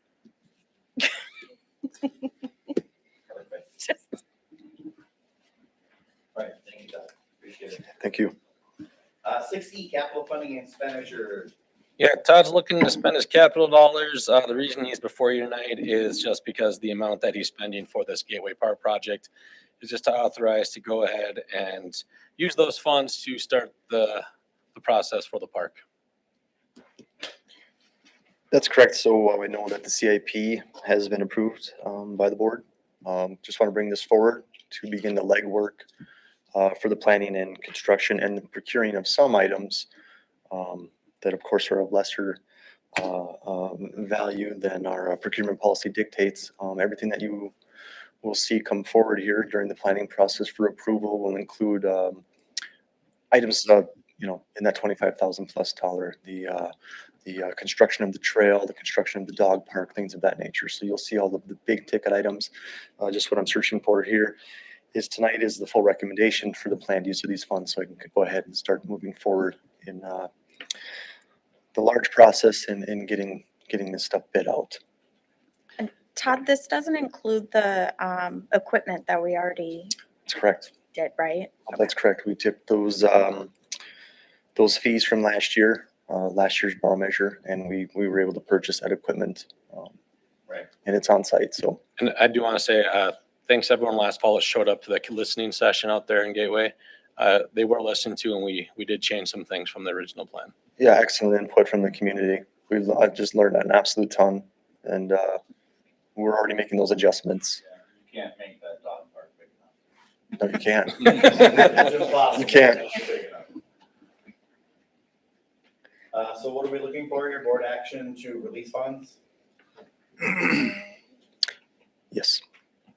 I'll make the motion to use the planned CIP funds for Gateway Park. I'll second. Okay, we have a motion and a second to authorize use of those funds. All those in favor say aye. Aye. Aye. Opposed say no. Motion carries. Thank you. Thank you. Thank you. All right, 6F, MSA Professional Services Project Update. Good evening, Village Board. I want, Mr. Mackey, I want to start by just going over Cascade Falls Trail project update. I want to talk about our contract dates a little bit, recap.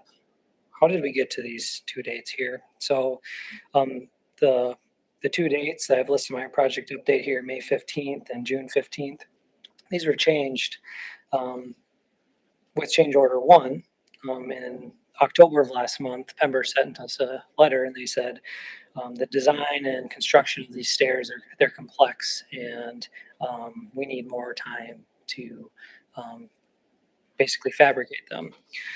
Through staff meetings that we hold monthly, I believe it's come to light that it wasn't necessarily the complexity of the design, but it was some personnel that were with the supplier and the fabricator. So there was 2 leaders in these supplier and subcontractor agencies, and they've both been let go, possibly due to some of these errors through not delivering our supplies in time. And yeah, so that's my quick recap and also my add into some of my, I guess, concerns and some of our staff findings to why there was that delay. Through our meetings here, and this year, we've found great progress working with the new team. And so, I'm happy to say that the stairs submittal process has finally been completed. That should have been completed in December, as the first contract final completion date was December 1st. It's since changed with change order 1, but from a contractor bidding this project, they already had a timeline saying they could do it with original timelines in there. So I'm moving on to talk about the submittals and the materials. So again, I said the stair submittal, it's been completed. So that's great news that as you can see, the parts of the stairs are showing up on site and being installed. The stair treads and landing platforms, you may have noticed that on site we have some wooden planking installed temporarily. A reminder to the public that the construction site is still closed. There is access through the existing stairway, but the stair treads and landings, they had to be returned to be repainted. So they're scheduled to show up in early May. I'm sure the contractor is eager to install them, as our contract timeline that I've started talking to you about is May 15th that they need to be installed as it reads today. So tight timeline right there. The remaining shop drawing process, which MSA every month we prompt the contractor, ask them where they're at with this process and with the status of all of our supplies. The remaining job drawing is just for the railing and fencing along the border of the park and the concrete sidewalk path. So the process for this submittal started in late January, which is unfortunate. Again, I referenced first contract timelines. The contractor should have been able to complete this process within that original timeline. So I'll move into talking about the lead times of that. So, MSA, we're in contact with the supplier as we review their shop drawing for this custom fence and railing. They've communicated to me that they don't intend to supply their supplies until late June, which is past our, new substantial completion dates. So really, I'm bringing this up to the board's attention so that they can be prepared to make decisions in the future. I don't have a confirmation on the timeline from the general contractor. I'm sure they are putting as much pressure on them as possible. We'll wait till I hear a response from Pembroke companies. For example, tomorrow. We have a meeting tomorrow. We have a meeting tomorrow. So let's say there's some feedback that you want to give to me or Devin, that would be appropriate during discussion of this. So reminder, the fencing, the railing, they're custom fabricated. So I'm being cautious in the timeline, being prompt with it, but also I don't want the supplies to be wrong. So doing my due diligence to make it as quick and received and as precise as possible. So when they show up on site, they fit and they're good. So again, my updated lead times here, they're not from the general contractor. If they're to prepare the board to expect possibly a request for a contract extension or to pursue liquidated damages. So this information, it's tentative, but I wanted to communicate it to you. I also wanted to tell Mike, I wish Mike was here so that he could be prepared, as I know he cares about the contract and the process and whatnot. Below here in my project update, you'll see the updated construction schedule. This was provided to us last month, where it shows our contractors finishing on May 20th. And, they have in their schedule that on May 15th, they'll be substantially complete, meaning everything's installed, and I'm waiting for the punch list and whatnot. So even without those other pieces that you were talking about, it's still considered substantially complete? No, that fence was part of the substantial completion. The fence around Grist Mill was part of the that's what would require the liquidated damages for. Yeah, I have serious reserves of being allowed to open Grist Mill Park without that fence, given the immense slope down the side. When Drew gave me this information, last week that the fence might not be here till June, that's, it's one of those things where that's been designed for almost a year now. Why now? That's a huge question of, we did, when, was it February when the new workers for, it was not Precision. Yeah, February, we met the new project manager for Superior Iron, our stair fabricator. And at that time, they indicated that there was also supplier issues. And, at that point, they were just unlayer the onion that was the previous employees that they had. Yep. We just, like I said, we just got notified that the fence was the huge back order, and to me, that's just kind of mystifying how that is the case now. Just don't understand why we're waiting, why it's until June. What's the It's liquidated? well into. 5,000. That's how I recall it. Devin. 5,000 a day. I know it was change order. Per day. Ron, do you recall? I apologize. You were the one that took the action. Do you recall? I think 5,000. I think you're right, because I remember thinking that's. And I know you'll speak more on this, and I won't be here next month, but. No, You don't need to be here. This irritates me. This thing needs to be done at the time that we said that it needs to be done. I don't care. I don't care about supplier issues. I don't care about pipeline issues. I don't care about employees who weren't doing their jobs right. We put a remediation in place because of a contingency like this, and we will see it. And I understand that the general contractor is not directly responsible because Yes, he is. of subs No. doing this, but. I don't care about the subs. we No, need that's, the general. that's what I'm saying is, Buck stops at the general. that's right. So they're gonna end up vetting out this sub eventually because it's gonna cost them. And then they can take their subs to court to get the remediation paid because we're gonna. sue the- That's we're more gonna than sue peak the general. season for us. 6 Yeah. months past Yeah. overdue. This project is not tough. It's a set of stairs and some fences. Made out of iron. Painted. The correct color. And they showed us pictures of the They've iron given this in to a tech October. school and they could have designed it in a year and a half. It's not hard. So yes, I understand that you're communicating that there's a potential request for extension. Mhm. They can request 2 years. It's gonna cost them $5,000 a day. And this is. And that's how we'll recoup costs for other things. Yeah. So that'll be great. We can move on. Take it. I really wanted to basically hear what Brad is saying, giving us direction, as Devin and I are having a meeting with the contractor tomorrow. I'm assuming they're gonna ask for something. So your feedback is appreciated, just so we don't misspeak.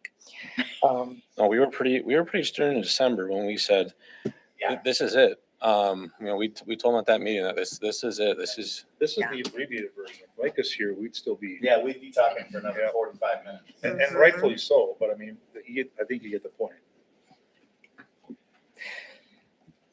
So MSA and staff every month and MSA every week, I'm asking when we're gonna shut down the wooden stairs.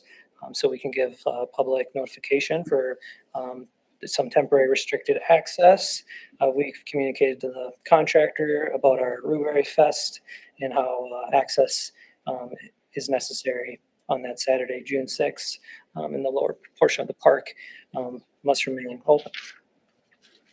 So that's my. So the stairs won't, yeah, so the stairs won't be open for Rhubarb Fest? No. We're requiring them to be open. Okay. Either Must- the old or the new have to be open. Okay. Are the That's old huge. stairs They're- in sufficient condition? Yeah, they're Okay. totally, remember, They're- they they're reach the end of their useful life, which is different than deficient. Right. I just know we continue to have rock sliding and. Yeah, I just walked them a week ago. They're fun, so. Okay, sorry, Drew. No, I'm good. Yeah. Be stern. There's more thinking that, You thought this village was passionate about flowers? Yeah, wait until Prevent them from being able to see the waterfall again? yeah, I hear that. Oh, gonna have riots. yes. Yeah, there's more work to do on my end about these dates. So, next part of my project update is I want to have a brief discussion about the Osceola Heritage Committee sign that would be to be installed at Grits Mill Park. So myself's been working with the Heritage Committee, requesting their ideas and scope, and what we've come up with is a 24 by 36 inch sign, and they required some graphic design services. And so taking that information, I basically compiled 3 quotes. And tonight I'm presenting the most cost-effective quote, or most inexpensive quote. The most inexpensive quote that was provided to us was provided by Thacker Signs. I've reviewed the sign, made sure that maintenance considerations are taken, that this sign's going to last, it's durable, vandal resistant. The sign, our goal is to have it be printed on 2 sides. So Thacker Signs, they will provide the supplies, they will provide design services, and the Heritage Committee would work with them. So, yeah. Which park did you say it was going in? This is going to Grist Mill Park. Yep. There could be benefits in working with the Thacker Sign, just building a relationship with them. They only work with tax exempt clients, so they have a focus to meeting y'all's budget. And their background is literally this park signs. Yeah, they do and, municipal, state parks, federal parks, so. Yeah, so this could really support Todd's endeavors in the future as well as other sign endeavors. What makes it vandal resistant? You know, you have two sides of it. So if it's completely destroy one side, we can flip it. Yeah. It's resistance once. Resistance. It's like a shield. You're gonna have to stand next to it all hours of the day.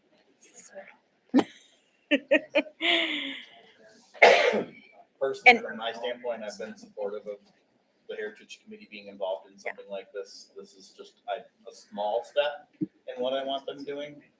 But I think that from a total cost standpoint, this is reasonable for what I expected to spend for And signage. they also have a request for me to, there's a donation for communication with one of a historian in the area. We'll be doing a donation to that group that he works with too, for what they're doing. You know, I have some funds in the previous CIP that I can find for this too, so. There are community members that would contribute towards something like this too, so myself included. As long as we're talking about signs down there, there's people interested in recreating that Kinney sign that's damaged on the platform and hoping it can be part of this. If this is the cost, you know, we can start raising that money. If that's part of what's being installed. There was some discussion about. I could speak to that. Arvid, is that my goal tonight is basically determining a supplier to start working with. So the Heritage Committee, through their endeavor, they could request some other supplies or two signs, or this company could help support another sign throughout the park. So this is just a start here. And then perfect. Further. It sounds like a good sign company, and they work with agencies like us, so I would recommend that you work with them. I'll make a motion to that effect. Yeah, I'll make a motion that NSA work in conjunction with the Heritage Committee to work with Backer Sign or signs. I'll second that. Thank you, Ron. Thank you, Arvid. Motion to recommend that MSA work with Backer. All those in favor say aye. Aye. Opposed say no. Carried. Thank you. Thank you. Thanks, Drew. 6G, River Street and Third Avenue reconstruction. All right, Eric's been sitting there for 2 hours, eager to talk. We had our bid opening last week for the River Street project, and I was quite happy with the bids. The low reasonable bid was Albrightson, and Eric will go through the bids, and there's a recommendation from there. Yeah, thanks, Devin. The numbers did come back really well. The low bidder was about 800,000, high was about 1.2. And our estimate was in the 1.2 range. So, 400,000 less than where we thought it might land is a good number to come in. With contingency, we'll probably be right there. So. Yeah, right. So a couple of things to note, I guess. Well, first, the low bidder, Albertson Excavating, did a project for you guys. They did Simmons, didn't they? They did Simmons. Yeah. A few years back. I talked with them, their number was quite low. They noted that the last couple of projects that they've bid, they've been second low, needed a win, and are comfortable with the number, just went in with the low profit margin because they needed the work. So I think the village benefits from that too. As long as they're not gonna jockey us around on schedule. Right. They did that with our next question. I think this is not a filler project. This is a far more in-depth Right, project. I understand that, But that could be in the contract of, Yeah. of figuring that out. Yeah. Well, a couple of things that I thought about with that Simmons project that I think caused some heartache too was schedule and. It was an open time frame.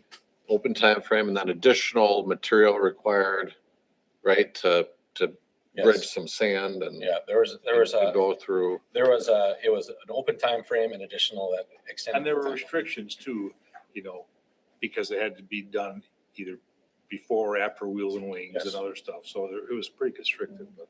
Yeah, so we actually already have a meeting set up for Friday, assuming this goes well for Albrightson, with Albrightson and Stevens Construction for the apartment building. And we're establishing schedules really early. So no notice to go in the paper tomorrow? Nope, I've tried to space this out, past the times. Spread it out a little bit. But so we're scheduling, is really important to the development that's going on there, but also to the village too. So it's gonna take a little bit extra work to get everything scheduled.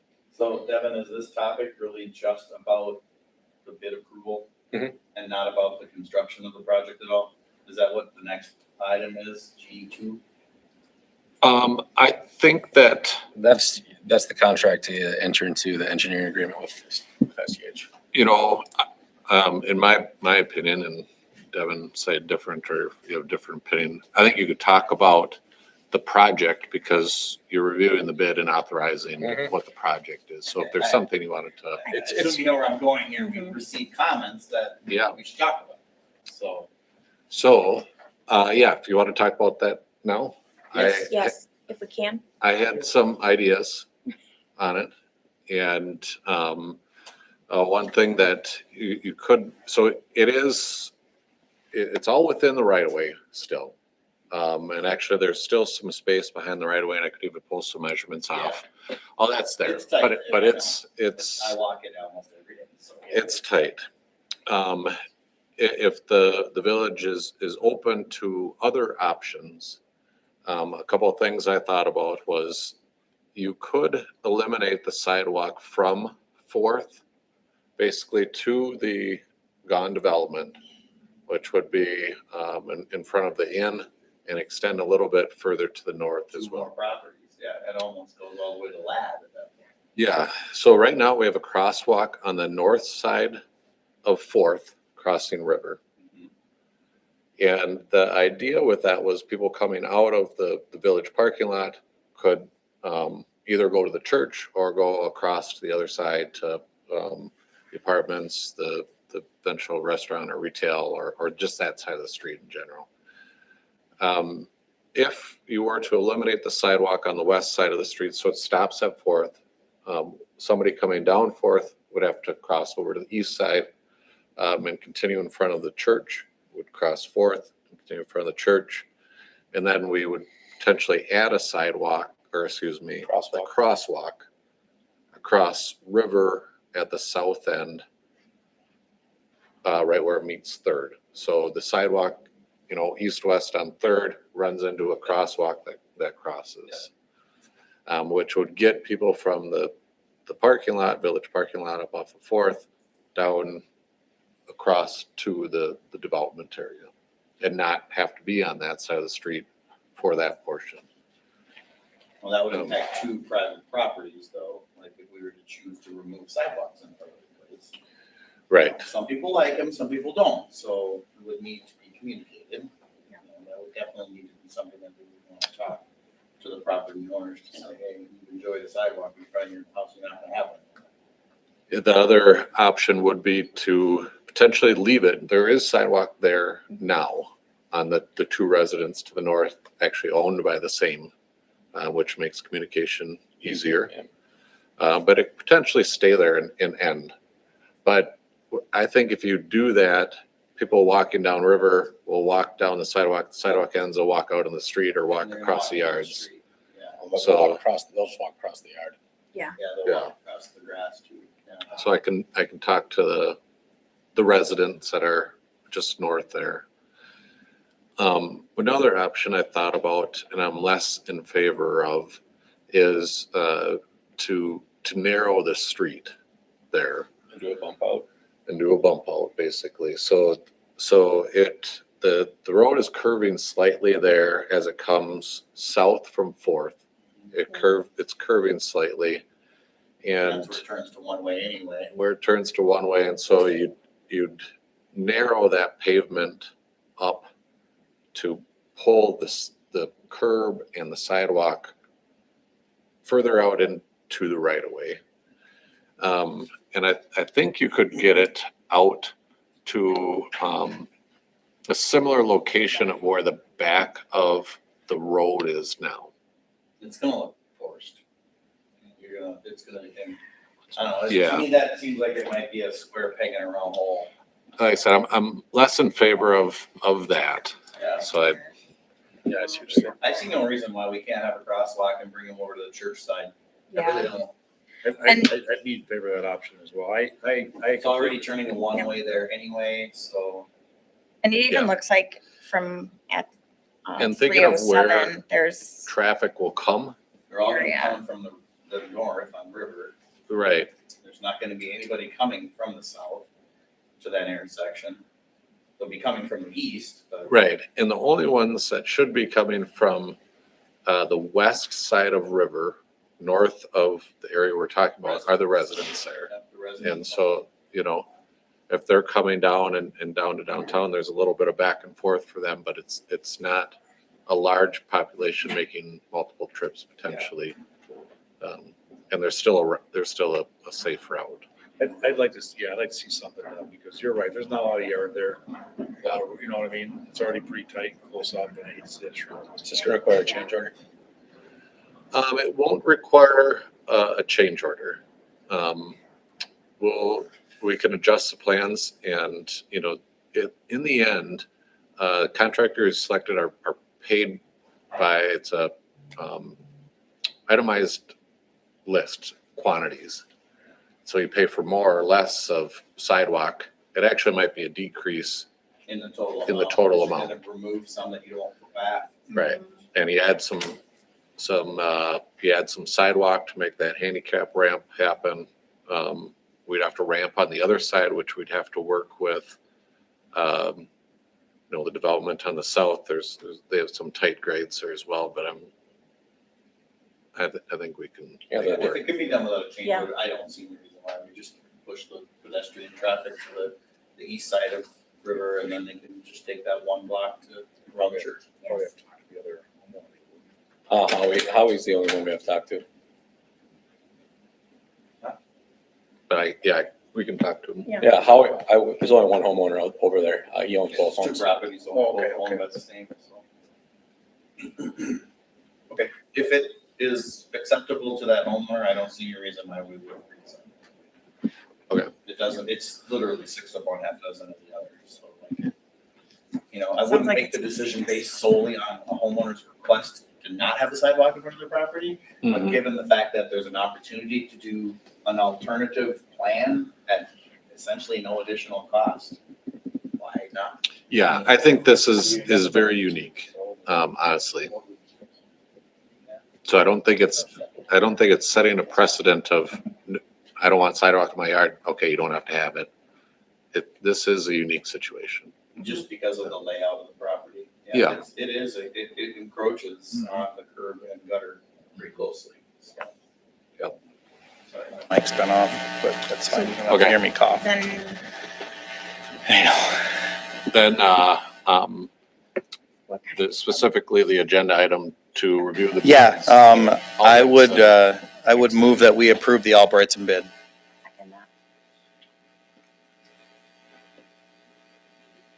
Right, we have a motion and a second to approve the lowest Albrightson bid.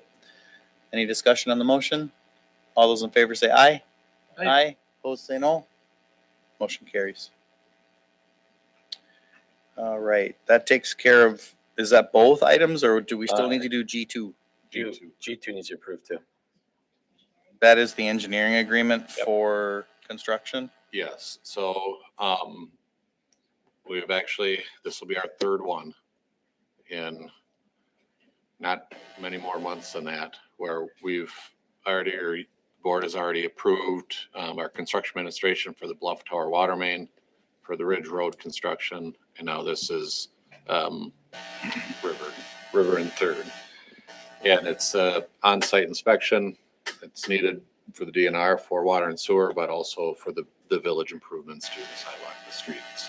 This has a CIP identifier too, right? Like this is already on the CIP. It does. And yeah, it's construction staking, it's in CIP.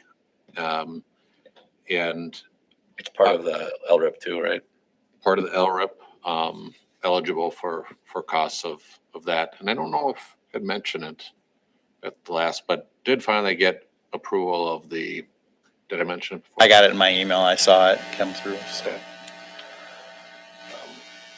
With the Customer lower projects. cost coming now, are we gonna be able to fully utilize the LRIP funds then? We're not fully utilizing them because the numbers came in lower. Right. So there will be some left on the table.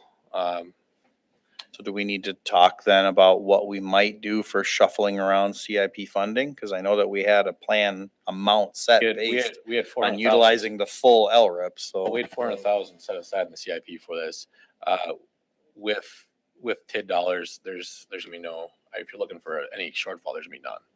It'd actually be, I think, less than the Well, CIP. We'll actually have more money available. What I'm to- saying, yeah. that's what I'm saying, like, we're Yes. gonna have leftover dollars that might need to be reallocated. Yep. Once we know the amount, we'll try to find a project that fits into that. It would make sense that since that park is in that vicinity, it would probably be for beautification of LAD. So unless we're gonna sell it, I don't know. It's been brought up, so. Just one thought, but it's another topic. So this is board action on this would be to approve the construction administration engineering agreement? Yep. Anybody would like to make that motion? Thank you, Ron. I'll second. Thank you, Nicole. We have a motion and a second to approve the construction administration services engineering agreement. And this is for this project, for River Street reconstruction. Great. Any discussion? All those in favor say aye. Aye. Opposed, say no. Motion carries. Okay, anybody else have any other concerns that they wanted to bring up about this project? I feel like we've spent a lot of man hours making sure that community input was taken into consideration, that we've aligned it with the Bluff project. Sounds like we have a matched meeting now for timing, so we have a vendor Yeah. for our part of it. They have contractors, we have contractors. It's happening. Okay. I realized we started talking about this in 2019, right? Yep. 6 years. Okay. 6H, 901 North Cascade, Stormwater Channel Yeah. Improvement Project? Currently, we have an outfall at 901 North Cascade that is outside of the easement that we have for the water to flow. As we all know, you can't tell water what to do. Water does what it wants to do. It has since gotten outside of the easement and it's destroying a private property owner's hillside, which has a tramway and a bridge on it. With that, it is accelerating at a rapid rate that could be concerning, and potentially with heavy rains could do some more damage. With that, I am foregoing the traditional bid process that requires engineering and bids to get this emergency repair done as soon as possible by using a company that specializes in river management or erosion control measures on cliff sides. Eric has done the legwork on this to get the quote from Zapper Brothers, who are out of Hudson, who specialize in this type of repair. There's a few things that I want to make sure that we look at. This is one of the reasons why I wanted to create a stormwater utility, because we have issues like this all over the village that will soon require immediate attention. As you all know, we just approved the utility to create about $100,000 a year. Unfortunately, this project right away is $112,000 off the top. So if you asked me if I could spend $100,000 last year when we started this, I said I could do that in my sleep. And this is one of the reasons why. There's two ways that we can fund this for payment. I'm going to see if we can tack this onto the current borrow that we have. It would be paid for by the stormwater utility, which will allow us to have some capital in front. I don't know if we can do that now that we've already set this in motion with what we have, but I'm going to see if I can. Because of our bids have come in under in other places, we might be able to fit that into that borrow. The other idea then to avoid any charges that might happen from a borrow would be to use a line of credit and use the stormwater utility to pay it as we can to make sure that we're buying down that debt on the line of credit. Our line of credit, we renew every year for about $700,000. So we do have the capacity for that, to use that line of credit that would be paid for by the stormwater utility as we have the revenue available. This is an item though that needs to be addressed immediately because of the severity of the cliffside and the potential of a tramway and destruction of private property. So with that, we'll ask any questions, or if Eric, anything you want to add to it too. I guess just what I'd add, I think the need for the project is there. It's the erosion is working towards private property. It's outside of the easement, as Devin mentioned, and going towards the tram and his walkway, and the resident has tried multiple ways to try to stop the erosion, and it hasn't taken. And really, we got to get in there and do a formal job of stabilizing it, which includes getting in there and putting in fabric and riprap and make sure that bank doesn't move any further. But it's, I don't know, 80 feet down a cliff. So it's a really tough spot to get at too. And that was part of the dilemma of how do we even get this work done? And that's why I talked to Zappa Brothers, who have historically done some of these projects for the city of Hudson, Village in North Hudson, these emergency projects, erosion control on banks. And Gary came out. We actually met out there 2 different times to look at things and talk about how they get access to it. What's gonna fix it, and so that's how we ended up with them too. But yeah, unfortunately it's going to keep eroding further without any action on it. Is this considered for the most part, a permanent fix? I mean, I know it's, and then what kind of warranty comes with that? Because we had our own issues, obviously, with the other erosion issue in Tallahassee. It's another reason why I want to make sure we go with a company that has dealt with erosion control issues in the past too. Well, I think the warranty with that's important too, because you do What a happens- $100,000 job now, and then a year from now, something gives way, then what's covered, what's not, what's the cost then? If it happens a month after the warranty goes I'm away. only asking because I obviously have a lot of experience with this, you know? Yeah, well, and you can tell by the amount of erosion how much water can go through there at times, where it's got to be a large amount. And so whenever you get volume of water moving that fast and that much coming through, it can even move riprap, and you've got the issue with, the angle of repose and things coming down the cliff. But I think this is a thing that will likely always require some repair, and it's not going to be a guaranteed unless you concrete the whole channel. Things will move with water over time, but the idea I think would be that it's a known solution. Get it in there well, and it's going to last a long time. I don't know honestly what guarantees we'll get from Zappa on it. They'll certainly do the work as they say they're going to, but the riprap, we're using larger riprap, but that'll tumble and move a little bit with water. You hope it locks in. But Clearly they're hedging. Number 9 in their proposal says, in addition, it may not be possible to get the fabric to stay in place. yeah, so another challenge is even in dry weather, there's water moving through there, seeping out of the bank or whatever. And so that's part of the challenge of anything there. We talked about utilizing shotcrete, so really shooting concrete to stabilize it. That's much more expensive. Even thinking about hauling the rock down this face, bluff line, the shotcrete was more expensive, and quite a bit. So prep is a known thing right now. The bottom of that channel is down to like ledged limestone, or it's all rock ledged kind of down. So the hope too is that it's not moving down as much as it is sideways, where it's, into sand and soil and roots when it's hitting that. So the sides will be getting where you're concerned about not being able to get the fabric is on the bottom to get it to stay. And then the alternates.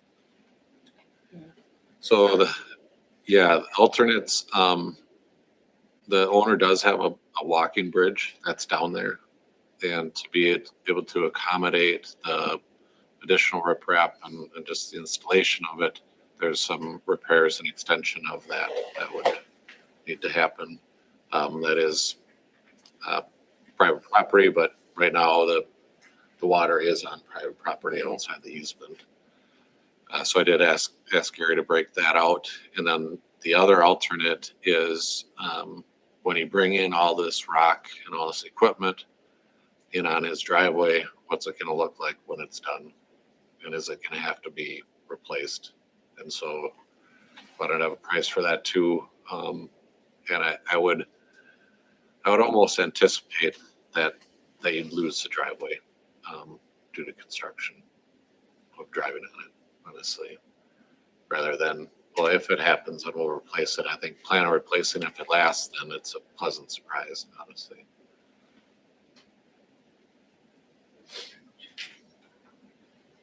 We actually have verbiage in our procurement policy that allows for the emergency nature of something. That's in there. It's in state for procurement too, that emergency repairs can go through this process. It's, And it's not including those alternates. So are the alternates, because it is the damage from the village, we would pay for Yeah, those the alternates alternates? are there because So it's how- outside of the scope of the repair. It's damage that has been done or collateral damage, yeah. Yeah, so would we need to, wondering if we just need to approve that now, if, in the case that it does, to secure the amount, or is the amount gonna raise at it just, I do too. I hate waiting, but I think it should go out for bids. Well, if it goes to bids, we have to engineer it. Because you need apples to apples comparisons for it. You'd have to have a plan for a contractor to bid off of. And I like to engineer things, but talk about budget and cost. I did not put any time into figuring out what it would cost to engineer it, but put it in the $30,000 to $50,000 range. 20% of the project, yeah. And this one is unique. It's in a location that's getting worse every month. Yeah.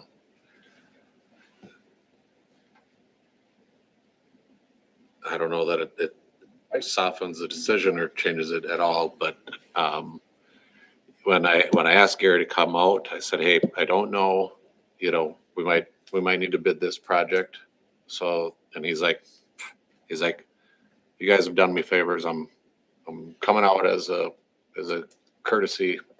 I'll look at it and figure out what we can do and put cost on it. He said, and if bid it out, completely get it. And he's like, but this is the kind of stuff that like Hudson and North Hudson do on emergency basis, because it is so both unique and destructive. We at zero right now with our line of credit. Yes. We paid it off 2 years ago, right? Yeah, we made a huge payment on it. Yeah. That's what the line of credit's for, is for this emergency kind of stuff, but I don't want it to be borne by our general. I'd much rather see this get paid back out of the stormwater utility. God, 130 grand though, like what's the payment on that gonna be? I mean, it's gonna be like $4 grand a month. Just in interest. No, it'd be a lot less than that. Yeah. Yeah, well, but the plan is to make sure that I can find out payment plans that get this paid in 3 years, if not quicker. We're collecting about $100,000 a year from the stormwater utility. Have we had a chance to look at the other slopes to make sure there's no other emergency fixes? Because, I mean, ideally, it'd be nice to identify that ahead of time and not. Well, all the basins need to be redone, all of them. This is one where we're outside of the easement on private property, and this is where the issue lies. Yeah, because now we've got If we're having erosion within our easement, this should not be before you tonight because erosion happens. Yeah. No, this is a liability now. And we had this, because originally the direction from the attorney was, if it's on our easement, it's not our problem. But then when we had it surveyed, it was, no, this is not on our easement. It's on You private have- property you now, have- yeah.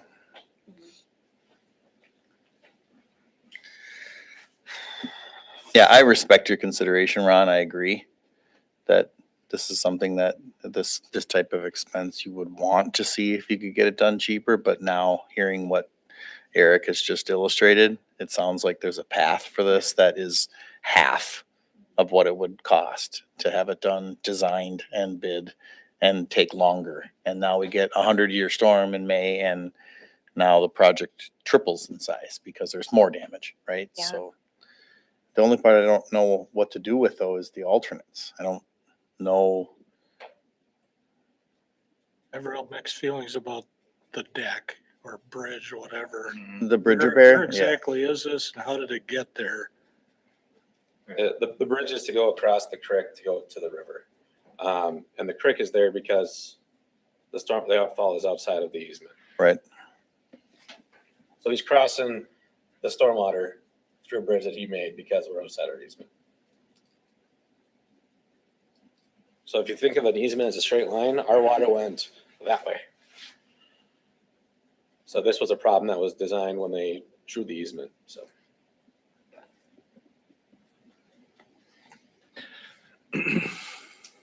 I think I'd be all right with entertaining a motion to fix the issue. I think we address the other ones when they become an issue. I mean, I know the bridge is kind of already an issue, but like I'm more concerned about the driveway. Like I mean, we might have to just pay for that one, like There is- out of general funds. In 14, there is some, it looks like erosion control mats and seed. Is that That's have all part of anything to do with that? No, that's part of the That's base part of the. 1 through 14 repair, are the main base of the $112,000. Okay.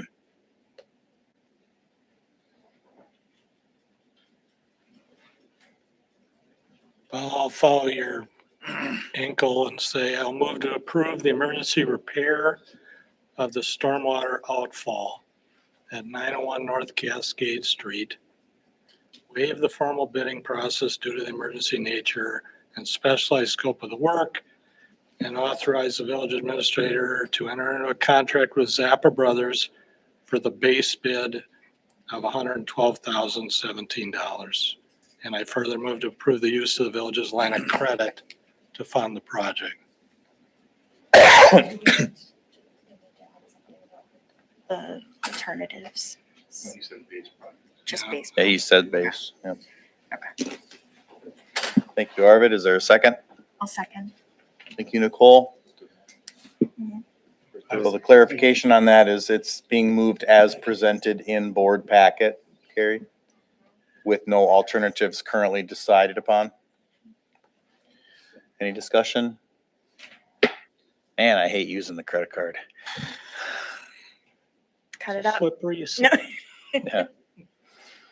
All right, all those in favor say aye. Aye. Aye. Opposed, say no. Motion carries. We're just talking about things erupting, So, right? and I want to clarify, we're using the line of credit instead of the general fund because otherwise it'd be an interfund loan that we would have. Yeah, to pay no, back. it's a line of credit, yeah.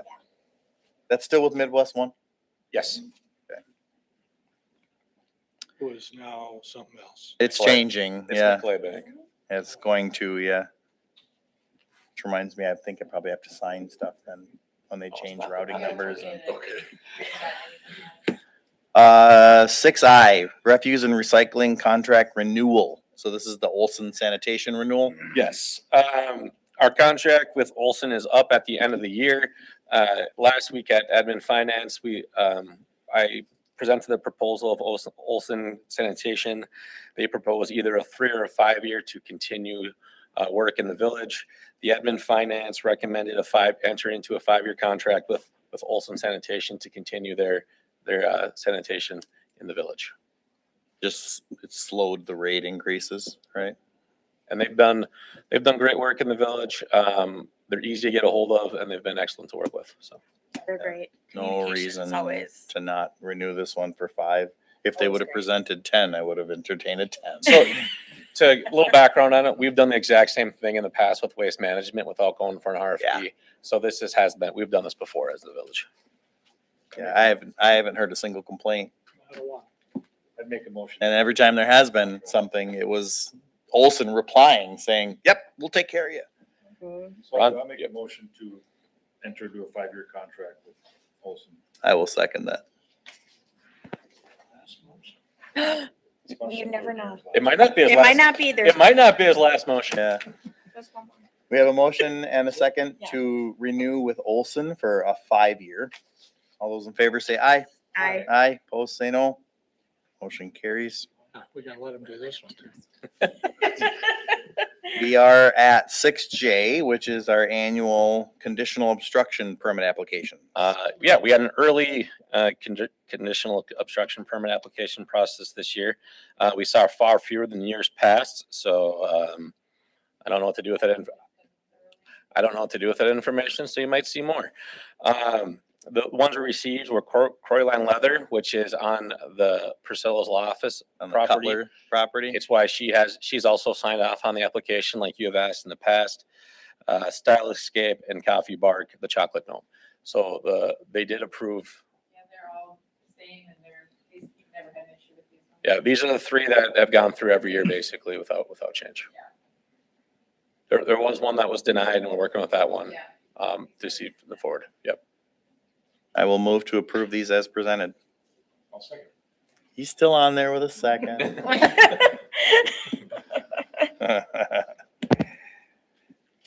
All right, we have a motion and a second to approve these conditional obstruction permit applications as presented. All those in favor say aye. Aye, opposed say no. Motion carries. Okay, we have reached item 7, future agenda items and updates. Nicole.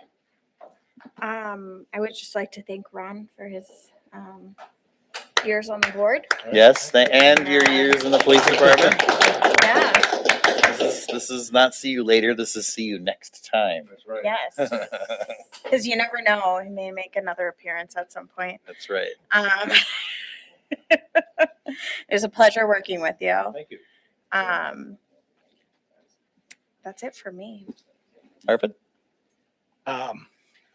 I wonder if the time is coming where we should address Facebook news. We're working on a coming code from of the board. we're working on a Good code of topic. we're working on a code of conduct for board members. Yes. Love it. Admin and finance just started discussing the first version of the elected official code of conduct for the village. So it's underway. Awesome. We're hopefully modeling it after several of the municipalities. So, yeah. Thank you, Ron. Yeah, thank you. It's gonna be weird because I'll actually be able to make comments now.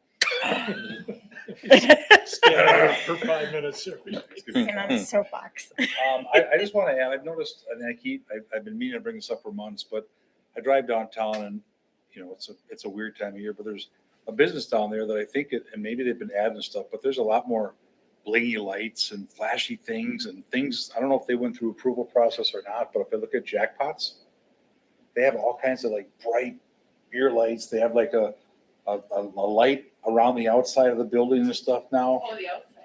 Yep. And I don't know if that was approved. I'll look tonight. I'm looking. I think, yeah, because there's been less lightage and signage that has been turned down for that.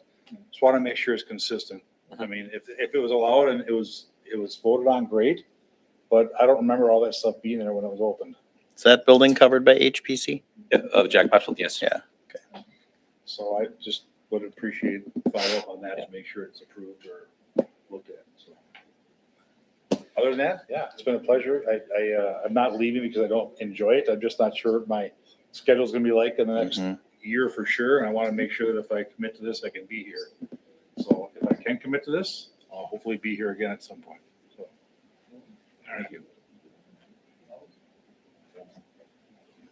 Thank you. Pleasure to have you on the board.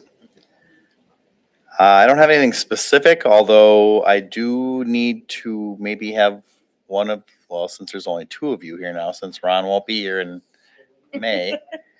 I'm going to be unavailable for the May meeting because I've been asked to serve on the district's community task force. So I'm going to be meeting with them the first 2 Tuesdays in May. So I'm hoping one of you two can maybe take the meeting, run it. Anybody have an undying need? I don't have an undying need. Otherwise I can ask Neil or Mike. It's fine. Certainly willing to yeah, do it, but everybody, when I say you're the most senior, I don't mean. Yeah, he is. Yeah. I'll email you. He And is. then regarding the Tron Route request for special meeting. E&K, yep. E&K, Yeah. April 21st. That's a week from today, Yeah, Mhm. that's what, next Tuesday night. that's what, Yes, you would still be on the board by that point. So nope, the 15th is the end. Oh, the 15th is the end. So he wouldn't be, it would be. I gotta get you up to speed. All right, you're out. That was the request from the developer. Of the date he has available was the 21st. That was the. Does this need to go to plan first or no? No, because Paul says this can go through a development agreement. Got it. Okay, 22nd would not be an option. Wednesday. That was, the 21st was his first choice. The 22nd was his second choice. I'm open for both. So Need to take my brother to chemo. I will send an email tomorrow to the board. thanks. Yeah, we can coordinate that scheduling at the email level. absolutely. Great. All right. Barring anything else, we are adjourned at 8:31. Thank you, everybody. Thank you. Thank you.